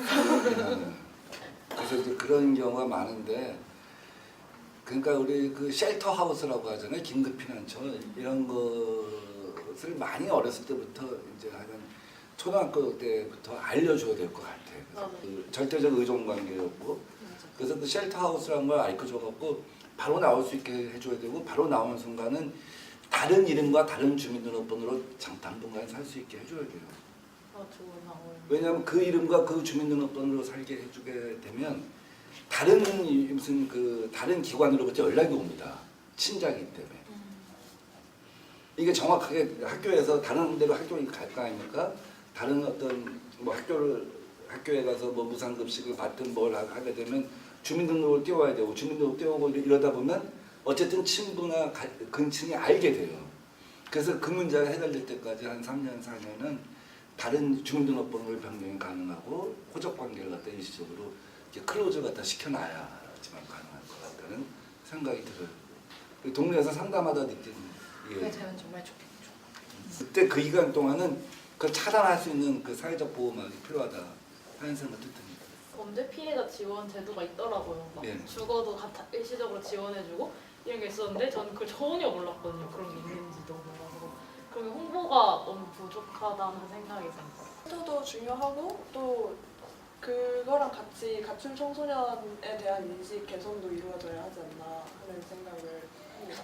중학교 때 동생 친구는 아니고 그냥 동생이 아는 아이가 어느 날 캐리어를 끌고 나왔어요. 학교에 캐리어를 끌고 온 거예요. 집을 나와야겠다고. 근데 그때 당시에만 해도 저는 아니 무슨 저렇게 가출을 하냐 집을 나오냐 저만 해도 그렇게 생각을 했었고 또 다른 어른들도 다 아마 그렇게 생각을 했을 거고 선생님들 중에서도 있었을 거예요. 걔가 그 아이가 왜 집을 나왔는지에 대해서는 전혀 고려하지 않은 채로 집 나오면 개고생이다 이 말만 하는 사람들 굉장히 많은데 그런 가출 청소년들이 왜 집을 나올 수밖에 없었는지 집 안보다 집 밖이 더 안전한 사람도 있을 수 있는 거잖아요. 그런 거에 대한 인식 개선이 꼭 필요하다고 생각합니다. 그리고 쉼터에 대해서도 쉼터에서 지낸다고 하면은 되게 불쌍하게 보는 시선들이 많고 또 쉼터에서 사는 사람들도 스스로 좀 부끄럽게 여기는 그런 경향이 있는 것 같은데 그러니까 쉼터가 부끄러운 공간이 아니라는 좀 당당하게 밝힐 수 있는 분위기도 만들어져야 하지 않나 하는 생각도 듭니다. 아니라 뭐 공부해라 뭐 맨날 넌 왜 이따위로 사느냐 누구 집 애들은 있던데 그 비교 어렸을 때 제일 큰 상처가 뭐 비교되고 이런 거 아니겠어요? 그런 거일 수도 있는데 정말 생명의 위협을 받아서 나오는 친구들이 있다는 걸 안 지 제가 얼마 안 됐거든요. 그래서 맞아. 그래서 솔직히 어른들이 봤을 때 가출했다고 하면 쟤 약간 지금 사춘기라서 맞아. 엄마가 사랑하는 행동이다. 공부하라 하는 거 약간 지겨워서 그냥 잠깐 막 친구랑 놀고 싶어갖고 나온 거 아니야 이렇게 생각하는데 뭔가 진짜 가정 환경이 어렵고 맨날 집에 들어가면 누가 때리고 그러니까 사실 지금 당장 폭력을 안 당하더라도 나를 때리고 욕하는 사람이 그냥 저 방에 있다는 사실이 굉장히 공포거든요. 언제 또 나와서 나한테 뭐라 할지 모르는 일이고 저 사람이 화를 내는 거는 그냥 내가 예측할 수가 없는 일이거든요. 그렇기 때문에 그러니까 뭔가 진짜 솔직히 집 밖에 얼마나 열악한 환경이고 힘들고 돈도 없는데 그렇게 나와서 돌아다닐 정도면 그 집 안이 얼마나 폭력적인 환경이고 공포스러운 환경인지 좀 뭔가 인식의 개선이 정말 그래서 필요. 이제 저는 같이 들어가 있었던 적이 있는데 진짜 뜻밖에도 많은 사람들이 그 폭력의 경험을 갖고 있더라고요. 맞아요. 확률적으로 그러니까 통계적으로 보면 굉장히 많은 숫자더라고요. 놀랐어요. 근데 제가 두 가지인데 정말 살인의 위협을 느낄 정도다. 이제 그런 경우 쉼터 같은 데를 갖다 제공하고 또 한편에서 이제 그런 억압적인 분위기 때리고 맞고 차별받고 비교되고 이런 경우 꼭 쉼터에다가 사람들을 갖다 이렇게 놓게 되면 애들이 쉼터에 들어오려고 안 해요. 춥더라도 동네에서 어디 가서 빈집에 가서 뭐 애들끼리 논다든지 잠을 잔다든지 그게 더 좋다는 거죠. 그래서 제 얘기의 포인트는 뭐냐면 애들이 그냥 자유롭게 놀 수 있는 쉼터를 갖다 만들어주는 것이 맞아. 쉼터 관리가 되게 중요한 게 저 친구가 쉼터에 들어갔었는데 거기 사람들이 관리하는 사람들이 그 애들을 엄청 막 되게 쓰레기같이 본다는 거야. 야, 너 뭐 이렇게 학교에서 일진 짓이나 하고 그러고 다니고 막 옷도 막 너 되게 막 술집 여자같이 입고 다니고 막 이러면서 그냥 걔네한테 엄청 뭐라고 하고 그런다는 거야. 그러니까 애들은 거기 있기가 싫은 거죠. 그냥 나와가지고 그냥 우리끼리 돌아다니는 게 더 편하다, 마음이 편하다 이러니까 쉼터 안 들어가려 하고 그런 게 있었고 쉼터 그 관리하는 사람도 되게 그 말씀하신 것처럼 되게 자유로운 분위기랑 그 사람들을 충분히 존중해주는 분위기 그런 거를 만드는 게 굉장히 중요해요. 그렇죠. 그러니까 자존을 잃어버려서 애들이 나온 거 아니에요. 자기가 존중받지 못한다는 생각 때문에. 그러니까 우리나라 요양원은요 이렇게 돼 있어요. 요양원에 가면 나이 드신 분들이 숲도 없고 아무것도 없어. 그냥 병실에 있는 거야. 그 병실에 있으면 저절로 치매가 악화돼. 그러니까 치매를 지연시킨 게 아니라 치매를 악화시켜요. 요양원 가면. 근데 외국 가면은 마을이 있어요. 그 마을 밖으로 못 나가게 펜스 같은 게 쳐져 있고 CCTV가 보죠. 그래서 마을 안에서 생활을 하게 해요. 그래야지만 치매가 더 늦어지는 거죠. 병실에 그냥 고정되어 있는 게 아니라. 그러니까 마찬가지로 그 쉼터가 일종의 애들이 자유롭게 놀 수 있는 공간을 만들어주고 야 니들이 충분히 자존감을 갖다 가져가면서 어쨌든 자기를 돌아보게 하는 그런 거 이제 오면은 그냥 몇 시에 기상 몇 시에 취침하고 오늘 내면 쉼터에 가지 않을 거라고 보는 거예요. 제 친구 중에 하나가 그런 프로그램을 운영하는 친구가 있어요. 소년원에 갔다 나온 친구들을 갖다가 관리하는 거예요. 8월 달에는 지리산에 한 20여 명을 데리고 갔어요. 1대1 멘토를 붙여줘서 지리산에 15일 동안 가는 거예요. 저는 제가 가서 한 하루 정도 같이 있을까 했더니 야 여긴 그렇게 하는 데가 아니야. 애가 자기가 다 모든 걸 내려놓고 산에 가서 자기가 완전 해방감을 느끼고 힘들면 쓰러지고 이렇게 하는 거야. 1대1 멘토야. 근데 그걸 갖다가 판사가 하도 이 친구가 이 프로그램 운영하는 걸 보고 너무 좋아서 소년수들 나온 친구들은 국가가 지원해서 이 친구한테 다 위탁했을 정도예요. 그만큼 충분한 그 자존감을 느끼게 해주는 거죠. 그래서 사회가 좀 그런 필요성이 있지 않을까 하는 생각을 해봅니다. 이 주제에 관해서는 오늘 주제가 많은데 제가 볼 때 주제를 다 다룰 수는 없을 것 같고 우선 이 여성 폭력으로부터의 안전 이 주제에 대해서는 여러분들이 느끼고 생각하는 것들 제가 참 많이 듣고 큰 도움이 됐습니다. 더 하실 말씀이 이 주제에 대해서 있으신가요? 그냥 약간 사회적으로 성폭행 범죄를 바라보는 그런 인지에 대한 개선이 되게 필요하다고 느꼈어요. 그러니까 한샘 사건에서도 판사가 그거를 무혐의를 때린 이유 중에 하나가 그 피해자가 사건 이후에도 가해자가 막 친밀하게 카톡 대화를 나눴다 뭐 이런 것도 있었단 말이에요. 근데 제가 아는 오빠가 군대 가서 엄청 선임한테 폭행을 당했어요. 근데 걔가 그렇게 막 뺨 맞고 발로 차이고 이러면서도 선임한테 막 웃으면서 아 형님 이러고 제대하고 나서 술 먹고 같이 놀았단 말이에요. 근데 그렇다고 해서 그 사람이 폭행을 당하지 않은 건 아니잖아요. 그리고 즐겼다고도 말을 하지 않는데. 그 사람 뭐 맞는 걸 즐겼다 뭐 이런 것도 당연히 아니었을 거고 아니었을 거잖아요. 그러니까 여러 가지 사회적 맥락이 있고 성폭력은 그냥 성폭력인데 유독 성폭력 사건에 대해서만 뭔가 다른 걸 보려고 하는 거야. 얘가 뭐 친밀하게 대화를 했는데 얘가 뭐 그거 신고해서 막 돈을 받았는데 사실 폭행당했으면 사람들이 야 너 깽값 받아 이렇게 하면서도 이 사람이 폭행을 당하지 않았다고 생각을 하진 않는단 말이에요. 그러니까 어쨌든 얘는 깽값을 받았어도 폭행 피해자인 거죠. 폭행을 내가 당해서 내가 사람 신고했고 내가 그 돈을 받았어도 어쨌든 난 성폭행 피해자고 그런 뭔가 인식이 너무 없는 것 같아. 돈을 받았으니까 얘는 성폭행 피해자 아니야. 얘는 뭐 가해자랑 그 이후에도 친구로 지냈으니까 얘는 성폭행 피해자가 아니야. 뭐 이런? 교육이랑 교육이 너무 분위기 부족한 거. 그리고 제도 이게 세 개가 같이 이루어져야 된다고 생각하거든요. 주현 씨께서 아까 계속 말씀하셨던 것처럼 교육이 이루어지면 사람들의 인식이 개선되니까 분위기도 당연히 바뀌고 그러니까 제도가 있는 것이 중요하지만 이렇게 사회적 분위기가 만연해지면 사람들이 결국에 그 법에 대한 이거 개선을 요구하니까 그렇게 되면 또 법도 바뀌게 될 수 있고 이렇게 세 가지가 균형을 이루고 함께 일어나는 게 제일 중요한 것 같아요. 무엇이든지 간에. 맞습니다. 그런 그 교육 제도 분위기 뭐 이런 걸 다 고쳐 나가야 되고 우선 여성 운동이 강한 곳에서는 그게 통용이 되지를 않죠.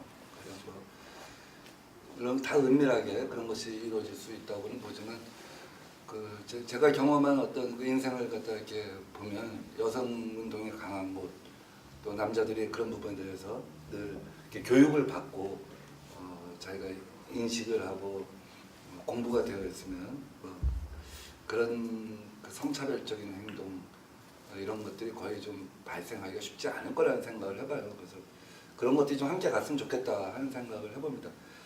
이 주제는 여기서 마무리를 하겠습니다. 정도의 문민시대 우리 숙명여대 스파 학생들하고 계속해서 진행하겠습니다. 여성들의 취업 문제와 또 비혼 그리고 저출생률 이런 주제를 갖고 다루겠습니다. 역시 간단한 주제가 아니라고 생각합니다. 우리 학생들이 현장에서 느끼는 느낌, 여성들이 취업에서 차별받고 있다. 또 창업에 있어서도 여러 가지로 남성에 비해서 넘어가야 할 산이 많다. 이런 느낌들을 갖다가 많이 갖고 계실 텐데 한번 얘기들을 갖다가 우리 주변에 있는 친구들 얘기도 좋고 본인 경험담도 좋고 얘기를 해보시죠. 네, 일단 저 같은 경우에 지금 2학년이지만 제가 휴학을 해서 2학년이고 주변에 벌써 졸업한 친구들도 있고 취준을 지금 하고 있는 친구들이 있어요. 근데 저는 사실상 그 전까지만 해도 그래도 학력 좋고 스펙 좋은 친구들이면은 어느 정도 뚫고 나갈 수 있지라고 생각하는데 그게 아니더라고요. 회사 자체가 약간 남초 분위기거나 하면은 그냥 애초에 면접을 보러 가도 여자로서 뭔가 소외되는 그런 분위기가 많고 저희 선배께서 저희 간담회처럼 해서 오신 적이 있는데 그 선배께서 영업직으로 이렇게 지원을 하셨을 때 면접을 봤는데 그 나중에 그분들께서 원래 여자 안 뽑으려고 했는데 네가 면접 때 이렇게 기발하게 해서 널 뽑았다고 이렇게 대놓고 말씀을 하셨다는 거예요. 그리고 보면서 정말로 취업이라는 게 단순히 그러니까 내가 공부를 잘 하든 아니든 간에 그러니까 여성이라는 이유로 이렇게 제한될 수가 있구나 라는 그런 느낌을 많이 받았고 그리고 제가 자소서를 쓰는 수업이 있어서 그거를 알아봤는데 모 호텔에서는 아직도 그 자기소개서에 뭐 비혼, 기혼 이런 것을 적는 게 있더라고요. 여자 같은 경우에는 그 결혼 관련해서 되게 압박을 많이 받게 되는데 그게 아직도 남아있다는 것 자체가 굉장히 여성 차별적이고 그리고 군 제대 여부도 그러니까 맞아. 군대를 갔다 왔는지도 이렇게 되더라고요.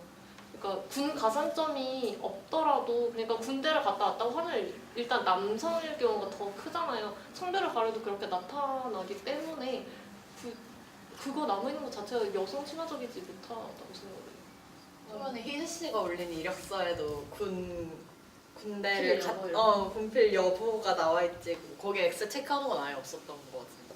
그러니까 뭔가 지금 한창 페미니즘 운동하고 여성주의가 퍼지고 있는데 여성들 아직 많은 여성들 근데 뭐 그런 거 난 별로 여자라서 차별받아본 적 없는데 나는 그런 거 잘 모르겠는데 하는 여성들도 너네도 다 그 사람들도 취업 시즌이 되면 페미니스트가 자동으로 된다는 말이 있어요. 그런 만큼 취업 시장이 되면 여성 차별을 이제 진짜 피부로 느낀다는 거죠.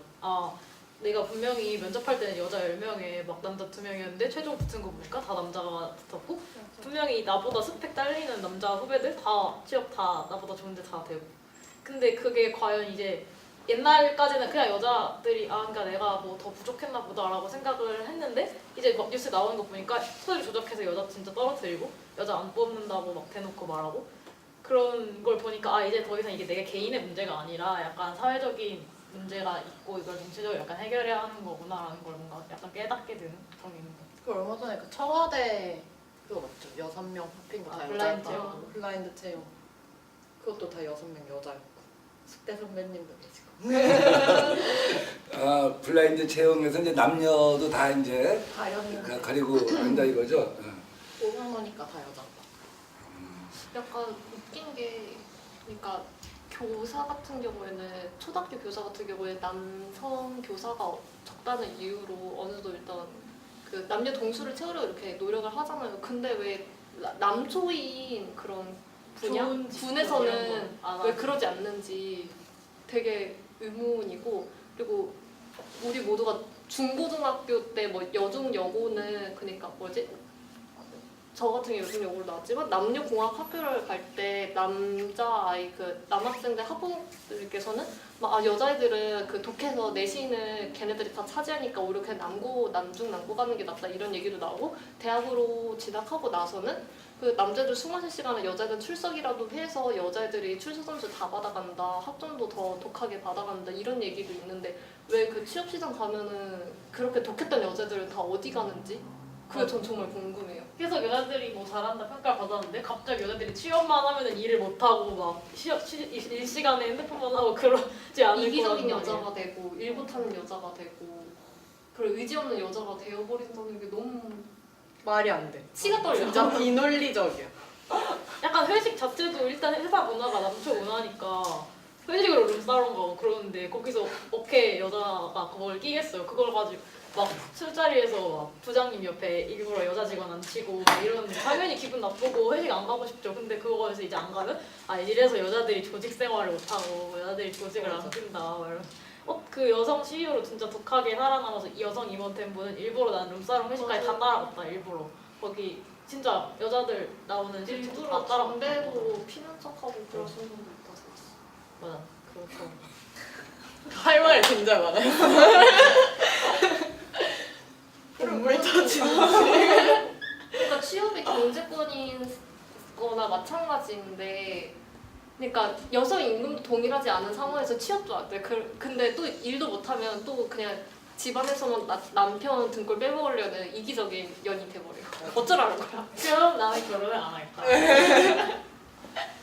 그렇게 이해되는 것 같아요. 예, 취업 시즌이 되면 그 많은 똑똑한 독한 여성들은 다 어디로 갔는가.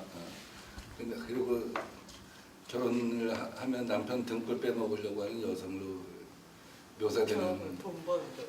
예. 참 제가 봐도 좀 충격적인 얘기인데 사실 우리 2000년대 초반쯤 되니까 그 언론사에서 보면 그런 얘기를 많이 들었어요.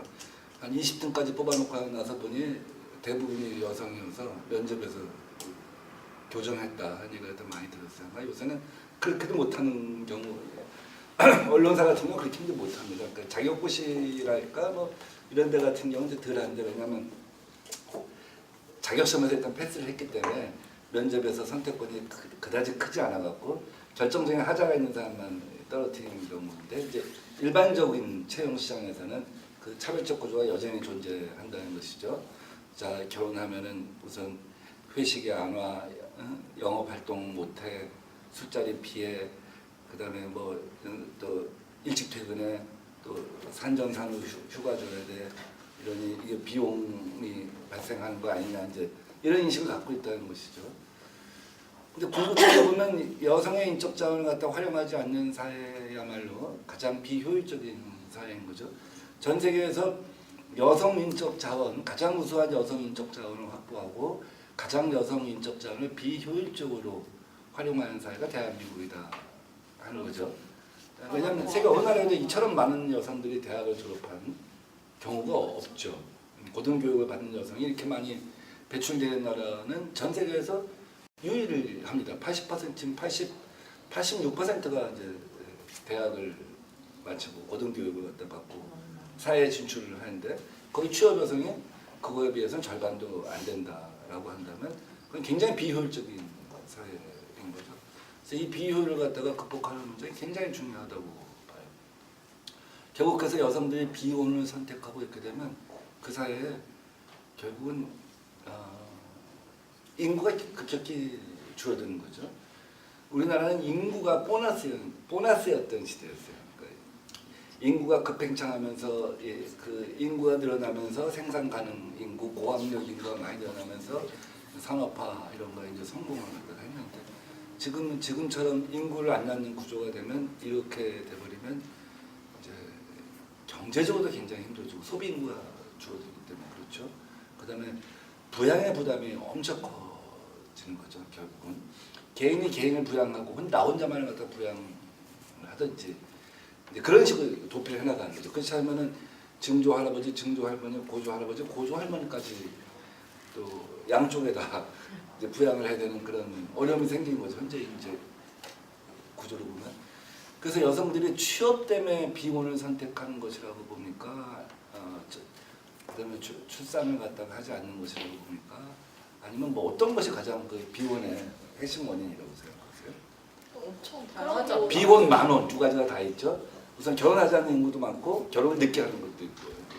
그냥 뭐 취업도 있고 저 같은 경우에 제가 그냥 비혼을 하겠다고 생각한 이유가 물론 취업도 있지만 그냥 우리 모두 살아가면서 어머니들의 삶을 봤을 때 딸들은 다들 나는 엄마처럼 살지 말아야지라고 생각을 한단 말이에요. 그러니까 막 계속 집안일 하고 그게 진짜 힘든 일인데 일로 취급도 안 받고 그냥 너 집안에서 남편 돈 받아가지고 쓰는 사람인데 뭐가 그렇게 힘들다고 뭐 이런 취급 받고 뭐 애 키우면은 뭐 애 데리고 나가면 맘줄 소리 들을 거고.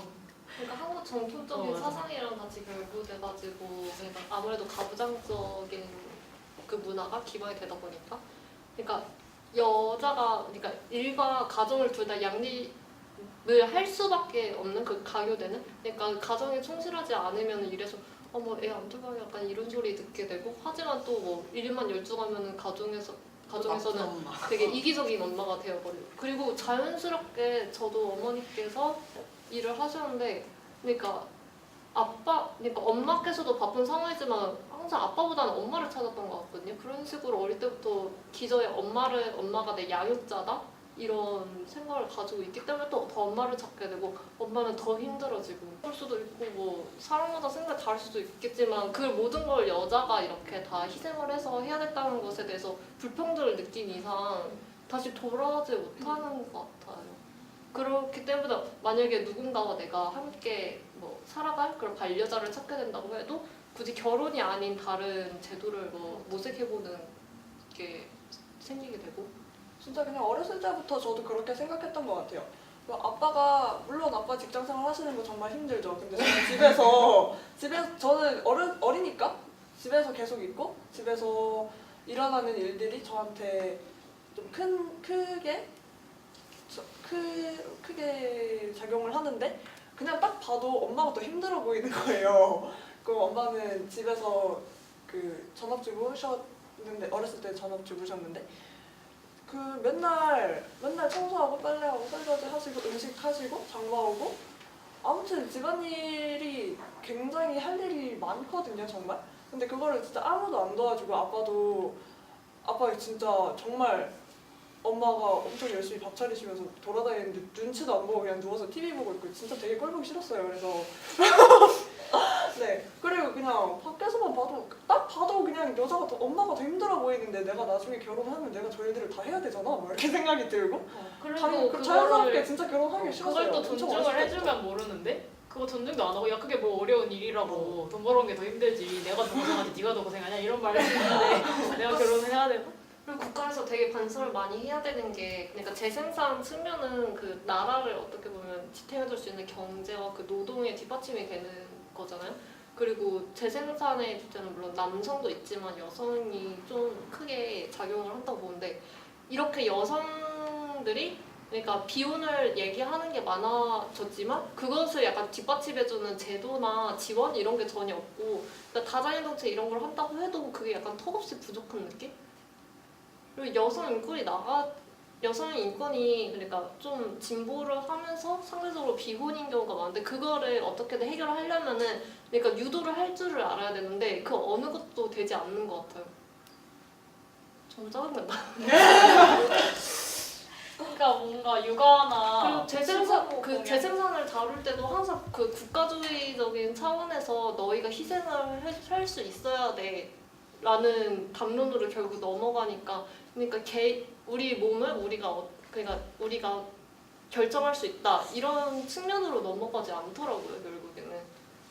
그러니까 어떻게 잘 육아나 꼬셔보지? 어떻게 보면 그 시부모들을 봉양하는 거를 그 어떤 노인 케어를 하는 거잖아요. 근데 그거를 기존까지는 그냥 그 결혼한 여자 한 사람한테 다 갈아가지고 그냥 걔가 혼자 다 했단 말이에요. 애도 키우고 노인 복지도 그냥 얘가 하고. 근데 그걸 어느 정도 이제 사회에서 부담을 했어야 되는 건데 그거를 다 여자 한 사람한테 갈아넣다 보니까 여자들이 결혼하면 저렇게 해야 되네. 결혼하면 저렇게 노예가 되네. 그럼 나 결혼 안 해. 이렇게 되는 거죠. 그러니까 그걸 어느 정도 사회에서 부담을 좀 해야지 여성들이 좀 결혼을 선택하지 않을까 하는 생각이 좀 들었어요. 그리고 여기서 그나마 대안점을 찾는 게 이민자 여성? 그러니까 어떻게 보면은 결혼 시장에서 여자들을 사오는 거라고 볼 수도 있는데 그 여성도 실제로 보면은 대부분 결혼하는 게 거의 농촌이나 약간 비서울권에서 많이 되고 있고 그리고 굉장히 위험에 처해져 있는 맞아. 경우가 많죠. 맞고. 그게 대안으로 나오는 것 자체가 안 되는 거죠. 그거는 어떻게 내외하는 보면 여성 아예 인식인데 상품으로 그거는 찾았기 국제결혼이 때문에 아닌데. 그렇게 된 것도 있긴 한데 저는 이민자를 이렇게 채우는 것은 굉장히 좋은 방법이라고 보고 이민자가 우리나라에 많아지는 것에 대해 굉장히 긍정적으로 생각을 하지만 이민자 수가 이렇게 많아졌음에도 불구하고 그러니까 그들에 대한 교육이나 뭐 안전장치 이런 게 또 전혀 없는 것을 보면은 그 어느 쪽도 우리나라는 해결을 해주려고 하지 않는구나 이런 생각밖에 안 들거든요. 좀 이민자하고 국제 결혼은 좀 다른 개념이죠. 지금 이제 국제 결혼 시장을 저는 얘기하는 네, 거죠. 국제 결혼을 해가지고 이민을 한 그런 케이스를 결혼 이민. 생각을 한 거였는데. 네, 이제 국제 결혼 2세세 자녀들이 이제 군을 갔다가 제대한 군에 현재 있는 숫자도 60만 군 중에 한 10,000명 가까이 된다고요. 그러니까 굉장히 많아진 거죠. 근데 그거는 지금 현재 그런 식으로 결혼 시장에서 어떤 일종의 상품화해서 그걸 갖다가 해결하려고 하는 건 별로 좋지 않다. 이제 그런 문제 지적까지 정말 하고 싶은 얘기들이 굉장히 이제 특히 막 많으신 것 같아요. 특히 이제 본물 터지듯이 얘기하시네요.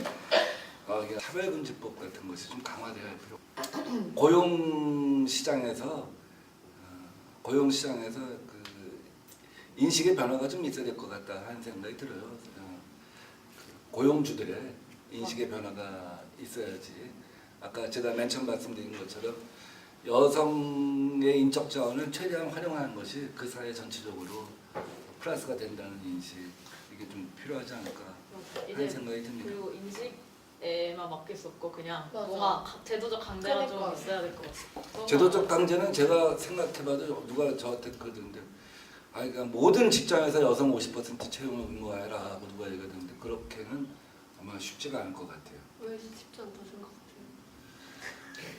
그거는 그러니까 왜냐하면 직업의 종류랄지 직종 같은 것들이 조금씩, 그러니까 우리가 일반적 의사다 그런 데서는 사실 뭐 성차별적인 것이 있을 수 없는데 가령 뭐 있지 않나? 아니 그거는 가령 뭐 50% 채용을 의무화한다. 근데 무슨 그 직종마다 다른 게 있을 수가 있잖아요. 근데 그러면 위험한 직종이랄지 고위험 직종. 교사에서도 그 남녀동소 채우는 것을 굳이 할 필요 없지 않아요? 교사는 지금 그게 강제 조항은 아니고 아마 권고 조항일 것 같은데, 왜냐하면 우리가 세상이 다양하다는 걸 갖다 보여주기 위해서 우리는 그 교육 어렸을 때 특히 초등학교 때 만약에 선생님들은 모두 여자다는 인식, 지금처럼 한 80% 90% 여성일 경우 교육 내용에 지장을 갖다가 줄 수 있지 않느냐 하는 것 때문에 아마 권고 조항일 거지 강제 조항은 아닌 거라고 생각을 해요.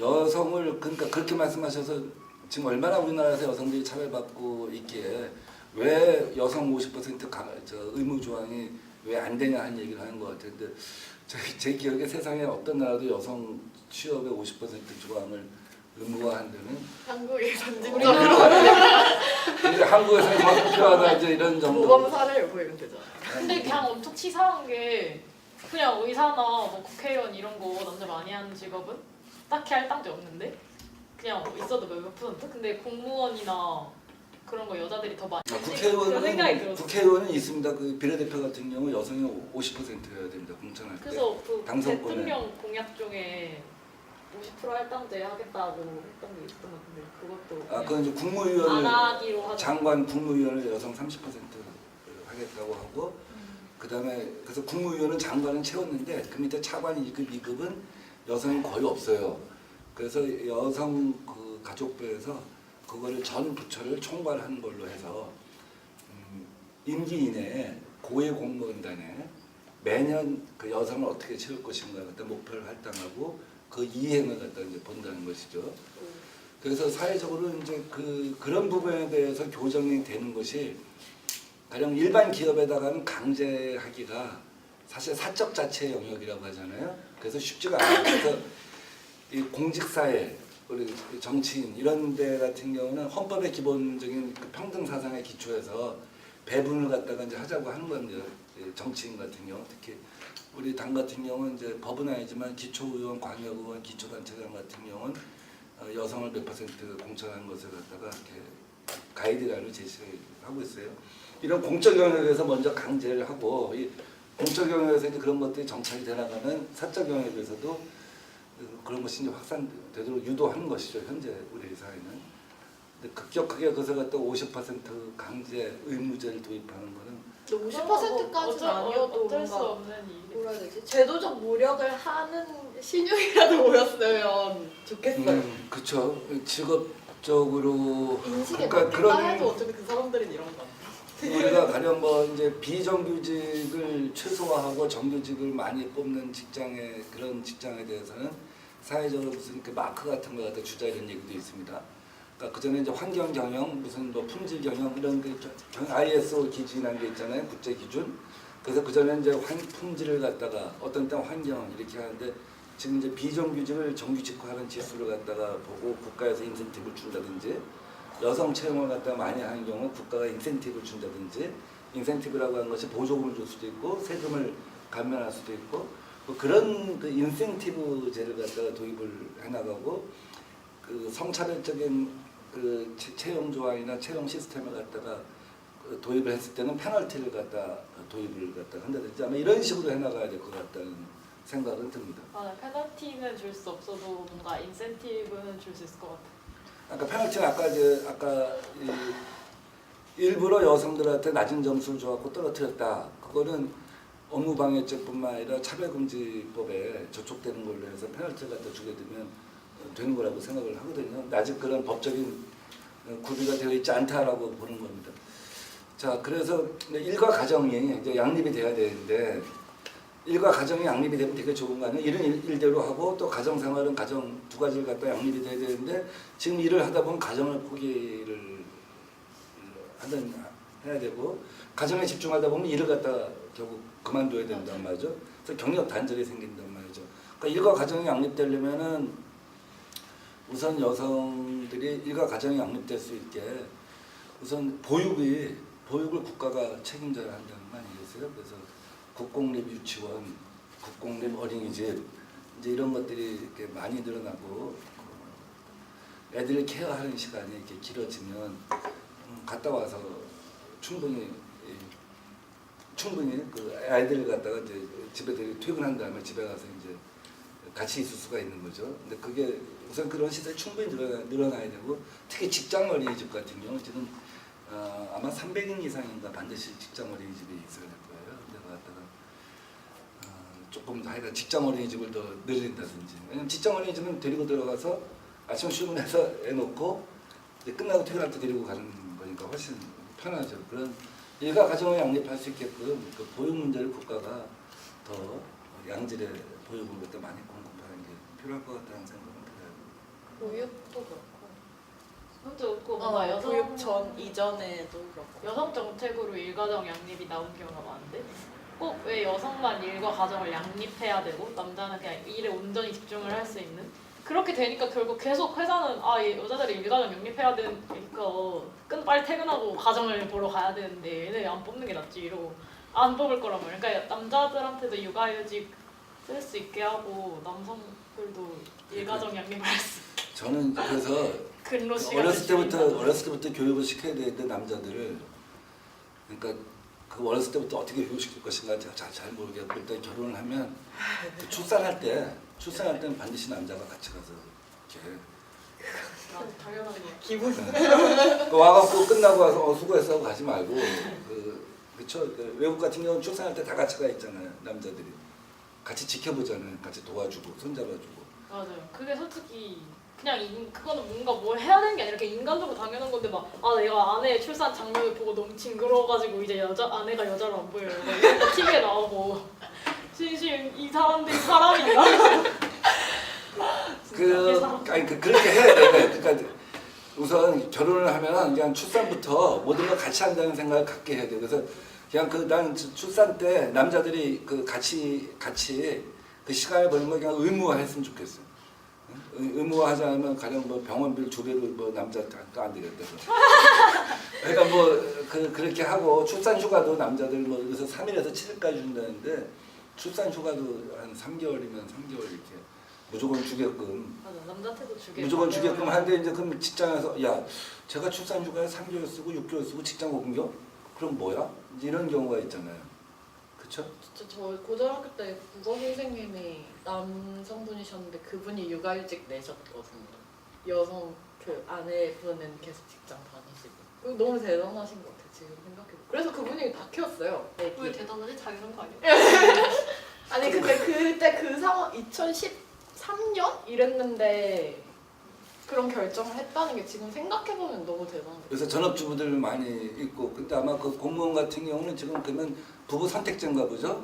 육아휴가에 대해서 남자가 선택할 수 있고. 두 분 다 교사셨.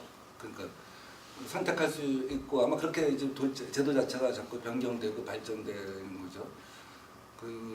그래서 하여간 국가가 뭐 남성들의 육아휴직에 대해서는 좀 기간을 늘려서 의무화하고 직장 고용주 입장에서는 육아휴직 갔다 왔다가 3개월, 6개월 봉급은 실컷 줬는데 회사 그만두면은 사실 그런 거에 대해서는 부담이 있을 수가 있잖아요. 그래서 선택하기 위해서 국가가 그런 부분에 대해서는 일정한 지원을 해준다든지 그래서 그걸 자꾸 정착시켜 나가는 게 중요하지 않을까 싶습니다. 그리고 이제 결혼을 안 하는 이유 중에 하나가 또 하나는 뭐 여러 가지가 있지만 집값이 너무 비싸서 애 안 낳는 이유 중에 하나가 그것도 그렇지 않아요? 지금 살기가 힘드니까. 애 자취하시나요? 저는 안 합니다. 저는 자취. 자취하면 보통 대학가에서 한 달에 얼마 들어가죠? 지금 제가 살고 있는 집 보증금 700인가 1000에 월세 지금 투룸이라서 70 얼마 나가는데 근데 저희 집은 반지하라서 그나마 싼 거고 그리고 저는 저희 학교 앞에 살지 않아요. 근데 저희 학교 앞 같은 경우에 비싸서 기본으로 찾아보면 보증금 500 하면은 월세 60 나가는 거 같더라고요. 진짜 막 딱 침대만 있는 방 그런 데인데 50만 원 밝혀요. 배문고등학교가 요 옆에 이사 가겠다고 그래서 제가 그 이사를 가겠다고 하승수가 모자라서 더 이상 있을 수가 없다고 해서 그럼 우리 동네로 오겠다고 했어요. 동대문 전문동에. 그래서 그러면 이 학교 부지를 쓸 용도가 있어야 된다고 그래야지만 이사를 올 수가 있다. 그래야지만 서울시에서 갖다 동의해 주겠다고 해서 축대 기숙사 반값 기숙사 쓰면 되지 않냐고 내가 그렇게 주장을 했는데 서울시에서 안 해줘.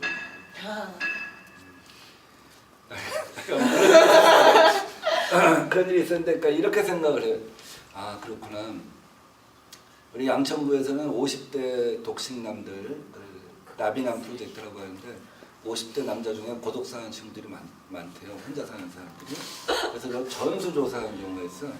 근데 이제 관악구에서는 그걸 또 받아갖고 실태 조사를 해야지 예방책이 나오니까. 관악구에서는 그걸 또 받아갖고 그 옥탑방 포함하여 그 원룸에 대해서 전수조사를 하는 거죠. 사실 뭐 우리 사회가 그래 이번 그 제천 스포츠 센터도 그렇고 이게 안전 가이드라인에 기초해서 전수조사를 다 시켜보잖아요. 자치단체별로 그런 게 이제 예방적인 효과가 있지 않을까 하는 생각이 듭니다. 그 원룸 실태도 다 파악을 하게 되면 자 이게 우리나라 지금 청년 빈곤 주거율이 굉장히 높거든요. 17%인가 돼요. 17%는 뭐냐면 샤워룸이 없거나 부엌이 없거나 화장실이 독립적으로 없는 경우. 그런 경우 갖다 청년 빈곤 주거율이라고 하는데 그게 한 17% 된다고 해요. 굉장히 심각한 문제죠. 그러면 아마 그 부부가 결혼해도 비슷할 것 같아요. 좋은 부부가 맞벌이를 해서 좋은 직장이 아니면 그러면은 결국 애를 갖다가 낳기가 힘들어지는 거죠. 자 월세 우리가 100만 원 내야 돼. 월세 100만 원 내도 평생 살 수 없어서 주택부금 얼마 들어야지. 그러면 그렇게 한 다음에 애 하나를 낳으면 애한테 한 달에 들어가는 돈이 얼마나 계산이 나오잖아요. 그러면 우리 부부 합산 월급으로 도저히 애를 낳을 수가 없다. 그럴 바에는 그냥 부부가 재밌게 살거나 아니면 고양이를 키우면서 살거나 이제 이렇게 선택을 하게 되는 거 아니겠습니까? 근데 임금 자체도 너무 적은 것 같아요. 물가에 비해서 들어가는 돈은 너무 많은데 임금 상승률은 30대 너무 평균 낮고 월급이 200도 안 된다고 하는데 그래서 너무 충격적이에요. 예, 뭐가요? 무슨 30대 평균 월급이 200 얼마밖에 안 된다 해서 되게 맞아. 충격 받았거든요. 그 와중에 여자는 더 낮고 30대인데? 그러니까 1인당 국민소득이 지금 3만 달러라고 하잖아요. 3만 달러면은 사실은 우리가 가족을 털어서 우리 집 같은 경우는 4인 가족이니까 12만 달러가 들어와야 되는 거예요. 4인이면 그렇잖아요. 1인당 그럼 12만 달러가 들어와야 되는데 12만 달러가 그렇게 들어온 집이 많지 않을 거라고 봐요. 지금 1인당 200만 원, 300만 원 받으면 1인당 200만 원, 월 수입이 200만 원이라고 하면 1인당 국민소득이 한 2만 달러 정도 되는 거란 말이에요.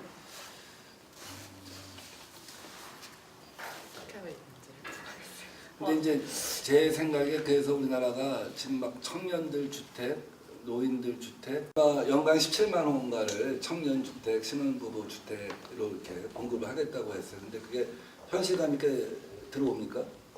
들어보니까 예, 저는 잘 모르겠어요. 저는 잘 모르겠어요. 제가 근데 아마 그런 거가 아닐까 싶은데 내가 지금 서울에서 생활을 해야 될 것 같아요.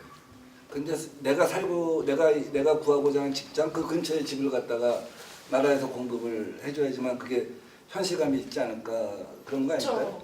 그렇죠. 그리고 서울에서 너무 그러니까 한국엔 모든 기관이나 뭐 행사, 문화 뭐 그런 게 다 서울에 다 집중돼 있으니까 서울에 꼭 서울 아니면 경기권에라도 살아야 되는 거죠. 그러니까 더 집값 하기 힘든 게 아니죠. 사실 지방에 내려가 살면 집값이 그렇게 크게 부담이 안 될 수도 있는데 꼭 서울에 모든 게 다 있으니까 서울 떠날 수가 없으니까 서울에서 집을 찾아야 되고 서울은 좁고 비싸니까 계속 사람들이 못 살겠다고 하는 거예요. 그러니까 뭔가 지방에도 약간 균형적으로 개발이 좀 이루어져야 될 것 같아요. 지방도 재밌으면 지방 갈 텐데. 근데 서울이 너무 재밌어. 뭔가 문화를 향유하려면 모든 게 다 서울에 있어. 맞아. 모든 걸 다 서울에서 공연도 하니까. 다 서울에서 열리고. 뭐 공연, 강연, 뭐 학술 뭐 이런 거 다 서울에서 서울 학교 있는 대학교도 중심으로. 다 서울에. 맞아, 대학교도 서울.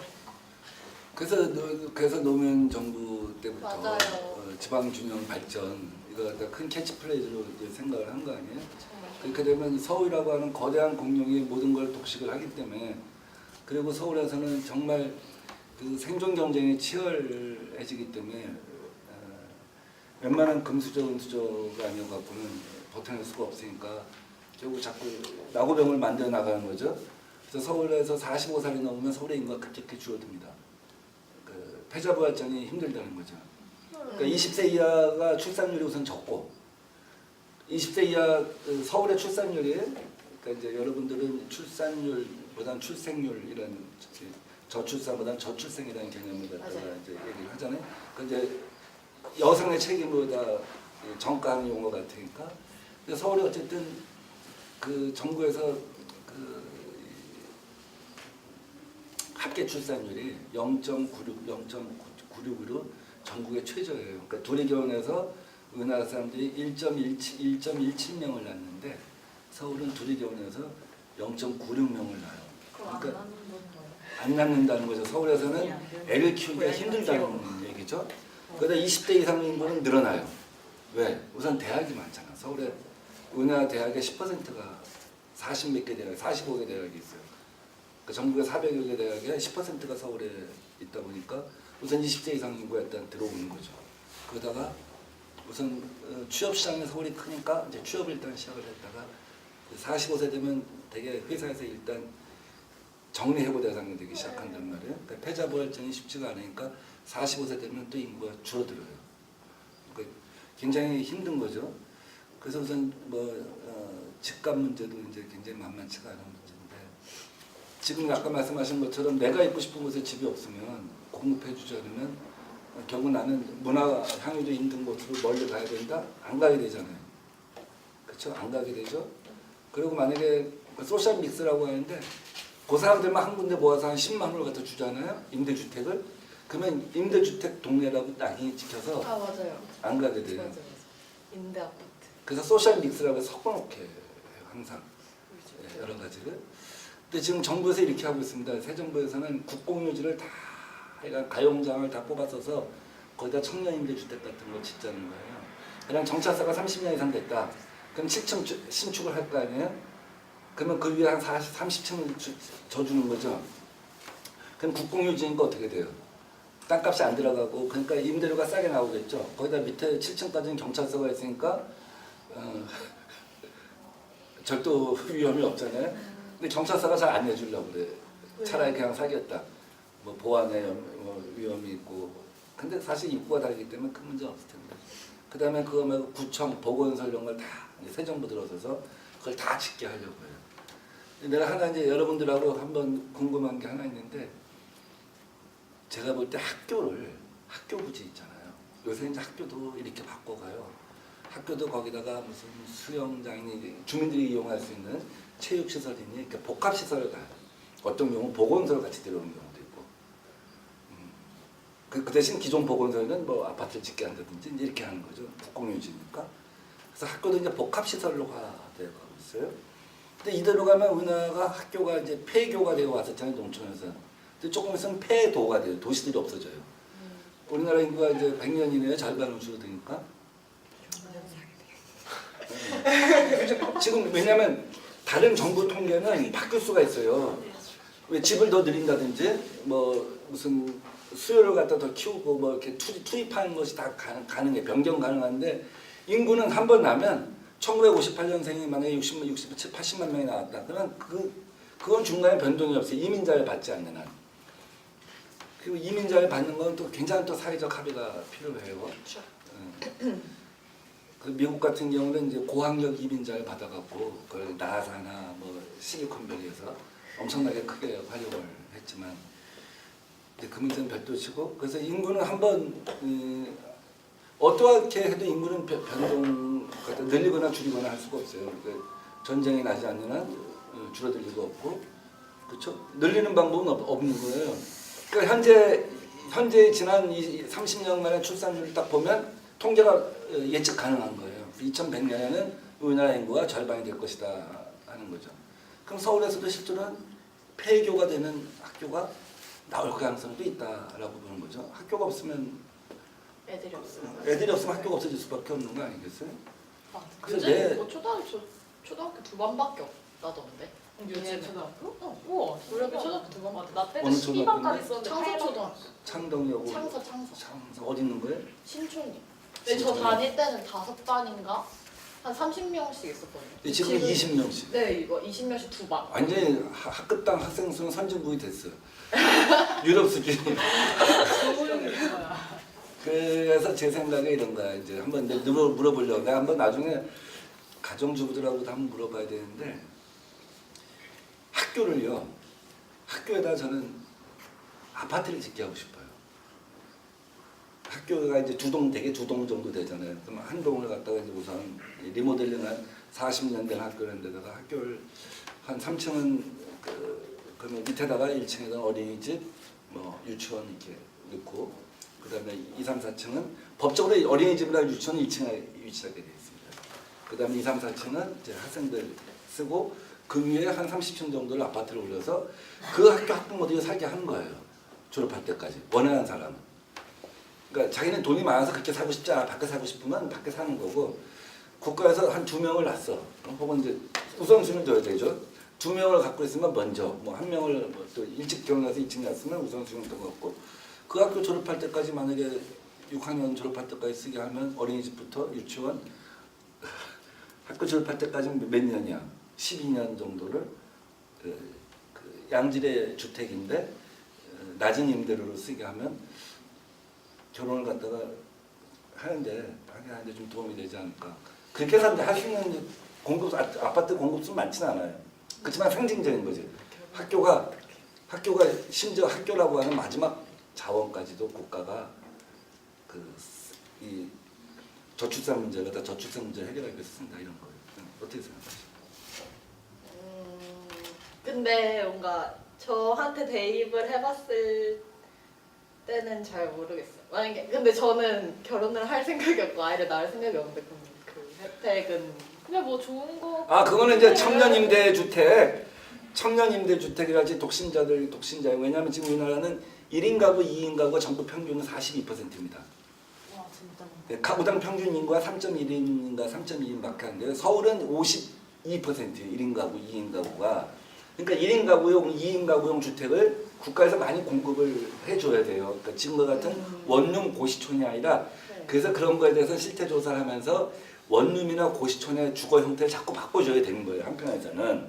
그렇지만 그것만 계속해서 원룸, 1인 가구를 갖다 많이 공급하는 것이 국가의 목표는 아니고 기본적으로는 비혼을 줄이고 만혼을 줄이고 아이를 낳게 해야 되는데 그거는 일가 가정이 양립되게 한다든지 보육을 갖다가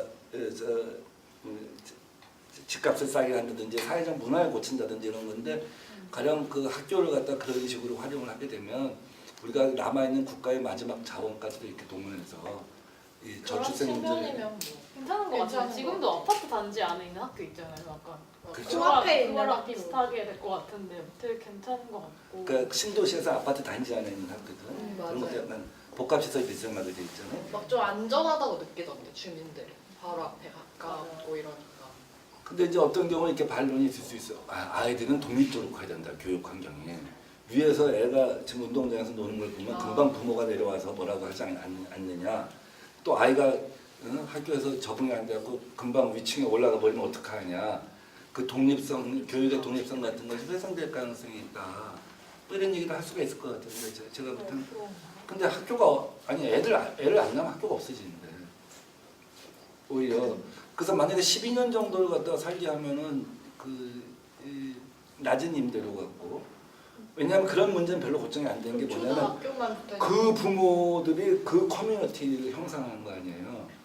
다른 사람들이 와서 사는 게 아니라 그 학교에 아이들 둔 부모가 사는 거란 말이에요. 그러니까 수업 시간에 뭐 가서 뭐 학교에 가서 무슨 뭐 술주정을 한다든지 이런 게 없을 것 같아. 이거 출입구는 다 독립되고 주차장은 지하로 들어가는 거고 그러면은 이제 오히려 그 커뮤니티에 있는 엄마들이나 아빠들이 더 그 학교를 갖다 안전하게 하고 공동 육아 같은 것도 가능하고 뭐 이러지 않을까 싶은데 제 그거 생각에. 괜찮은 것 같아요. 그 원래 괜찮기도 한데 좀 폐쇄적이 되지 않을까 하는 걱정. 폐쇄적이요? 네. 그 네. 커뮤니티가 다 아는 사람이고 그러면은 맞아. 어떤 커뮤니티 내에서 문제가 생겼을 때 은폐하기도 너무 쉬울 것 같고 이를테면 학교라는 공간의 특성상 그 뭐 학교 폭력이나 이런 문제가 발생할 수밖에 없잖아요. 사실 사람이 많이 모여 있다 보니까 그런 걸 실시하는 분위기가 더 강화되지 않을까 하는. 학교 폭력 문제는 또 한번 별도의 문제인데 한번 지금도 사실 학교 폭력 문제는 굉장히 그 학폭위에서 징계 수준을 밟을 때 굉장히 어려운 문제거든요. 그거는 또 고민해봐야 할 문제인 것 같아요. 그건 이제 어쨌든 뭐 그것은 커뮤니티 내에서 한번 고민해보고 그런 것들을 어떻게 투명하게 관리할 것인가에 대해서 한번 고민해볼 필요는 있는데 그것이 뭐 본질적으로 이것이 갖고 있는 의미를 저해하는가에 대해서는 제가 잘 모르겠어요. 엄마 아빠 아이 가진 부모가 그렇게 집을 저렴한 임대료를 내서 사용할 수 있는 거죠. 좋은 것 같아요. 그 어쨌든 그 주거비 부담은 주니까. 그래서 고등학교는 안 돼요. 고등학교는 했다가 학급 문제가 있어갖고 아. 이거 완전히 뭐 로또 맞는 것이 되잖아요. 고등학교는 이제 그 기준을 정하기가 굉장히 힘들어. 그 동네에서 계속 십몇 년 12년 살았죠. 거주하면 어떻게 되는 거지? 중학교까지는 가능할 것 같아요. 중학교는 학급 문제가 없잖아요. 있지 않나요? 있어요 중학교는? 좀 덜 하지 않아요? 제가 들은 것만 해도 중학교는 목동, 고등학교는 강남 이렇게. 그래요? 네. 그런 거 이제 살펴봐야 되겠죠.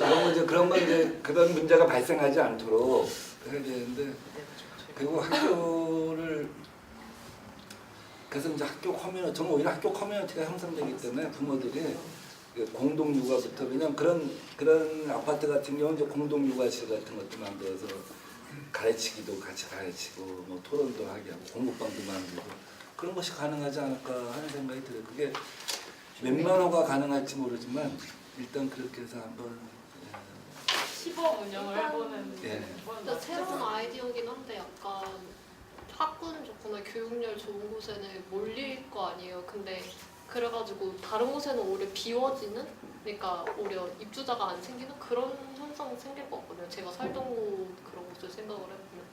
근데 그런 곳이라도 필요하니까 들어가지 않을까? 근데 임대 아파트인데 그렇게 좋은 학군에 좋은 가정이 모일까? 그것도 막 자르면 안 되나? 그 소득 기준을.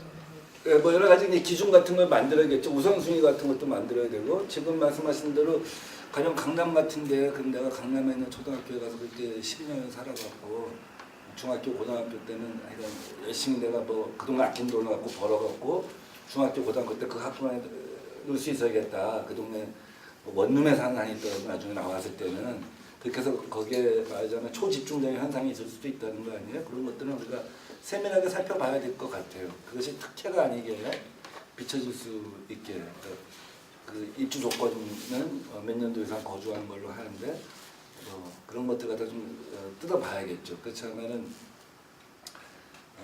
또 다른 특혜 시비가 있을 수는 있을 것 같습니다. 근데 그렇게 해서 이제 해낼 수 있는 게 이제 많이 있다고 한다면 최대한 해보는 거죠. 아까 말했던 경찰서. 왜냐하면 경찰서나 구청 같은데 아파트는 신혼부부 주택이라기보다는 그런 청년 주택이나 노인 주택을 쓰는 게 좋을 것 같아요. 그거는 교외에 있지 않거든요. 사실 구청이나 동사무소나 보건소나 경찰서는 그 교통이 좋은 곳에 위치하잖아요. 그러니까 이제 거기는 거기 지금 한 3군데인가 지금 벌써 이제 짓고 있습니다. 그래서 입주해 있는 데도 있고 그런 데는 이제 청년이나 노인들 같은 분이 들어가고 아까 말했던 학교 아파트는 이제 아이를 낳는 신혼부부 아파트 같은 게 어떨까 하는 생각이 들어요. 또 하나는 이제 이런 생각이 드는데 우리나라에 물재생센터라고 알아요?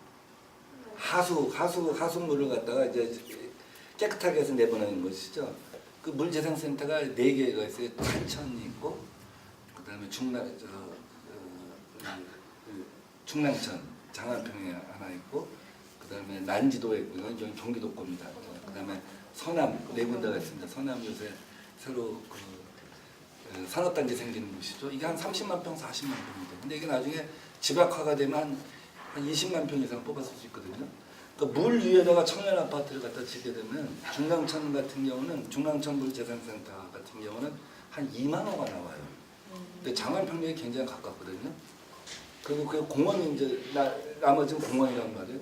근데 옛날에 사실 뭐 물을 밑에 깔고 자면은 몸에 안 좋다고 그래서 뭐 옛날에 이런 것도 막 보고 그랬잖아요. 그렇죠? 진짜요?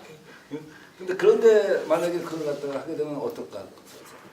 청년들이 저는 괜찮을 것 같은데 밑에 물은 있어. 지하로 들어가니까 지하에 이제 이른바 다른 물이 들어온 거예요. 다른 좀 더러운 물이 와서 이제 재생이 돼서 나가는 거야. 근데 야, 그 더러운 물 위에 산다는 생각을 할 수도 있지만 지상은 공원화되어 있기 때문에 깨끗한데 근데 청년들 서울에 2만 호면 어마어마한 숫자거든요. 서남가에 치면 32,000호가 돼요. 32,000호가 되면 청년들이 청년 아까 말했던 청년 빈곤 주거율을 조금 낮출 수 있지 않을까. 근데 그게 막 밑에 물 있고 그런 거 제 생각에는 그걸 가릴 처지가 아니라서 그냥 들어가요. 일단 싸면 나도 만약에 나 분명히 거기다가 집 팔 수 있게 하면 오 감사합니다. 이거 들어갈 것 같아. 지하철역도 가깝고 그래서 네. 그 아까 학교 위에다가 그 아파트 이어서 짓는 거 다시 좀 말씀드리고 싶은 게 있는데 거기에서 공동육아 얘기를 하셨잖아요. 근데 그 공동육아가 실현이 될 수 있으려면은 일단 육아에 대한 인식 제고가 또 필요할 것 같은 게 그게 또 그렇게 커뮤니티 형성이 돼서 거기서 여자들만 육아를 하게 될 가능성이 엄청 높다고 생각하거든요.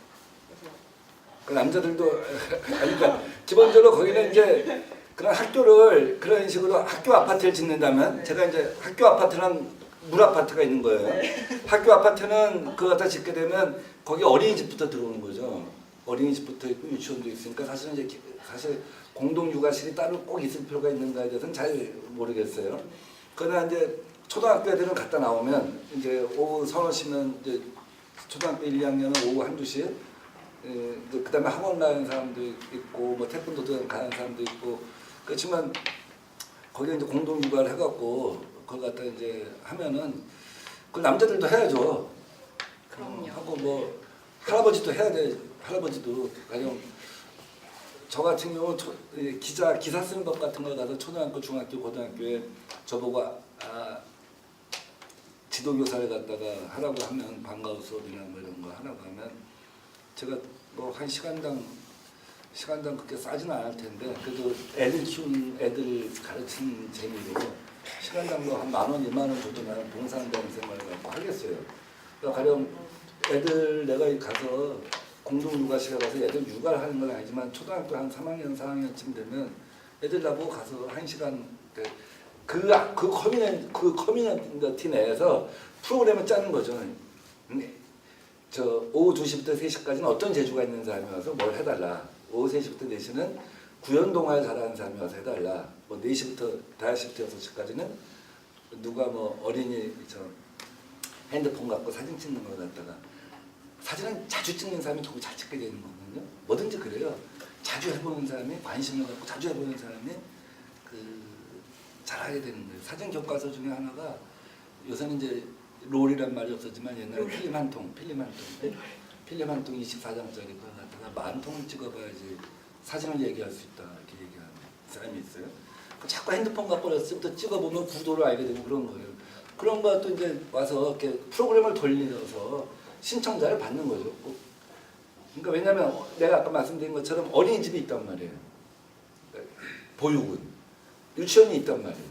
그럼 유치원 갔다 나온 다음에 유치원 뭐 되게 종일반 할 수도 있는 거고, 그다음에 초등학생들이 문제 아니에요. 주로 이제 거기서 또 막히는 거예요. 초등학교 때. 이제 중학생이야 집에 와서 혼자 있어도 우리가 뭐 그건 관계없는데, 그럼 초등학생 같은 경우는 그렇게 그런 프로그램을 갖다 구성해서 운영하면 되지 않을까 하는 생각을 해봐요. 그래서 처음부터 끝까지 여성 차별 네. 너무 얘기가 나올 수밖에 없다는 생각입니다.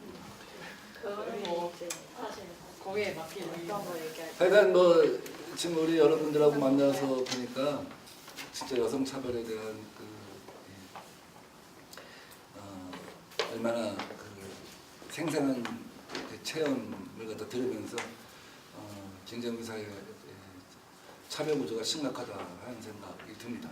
어느 하나부터 교정해서 될 문제가 아니고 굉장히 오랜 시간 동안 법과 제도와 또 교육과 문화 이런 것들을 갖다가 고쳐 나가야 될 것 같다 하는 생각이 드네요. 오늘 뭐 점심도 안 드시면서 장시간 동안 이렇게 시간 같이 주셔서 감사합니다. 고맙습니다. 감사합니다.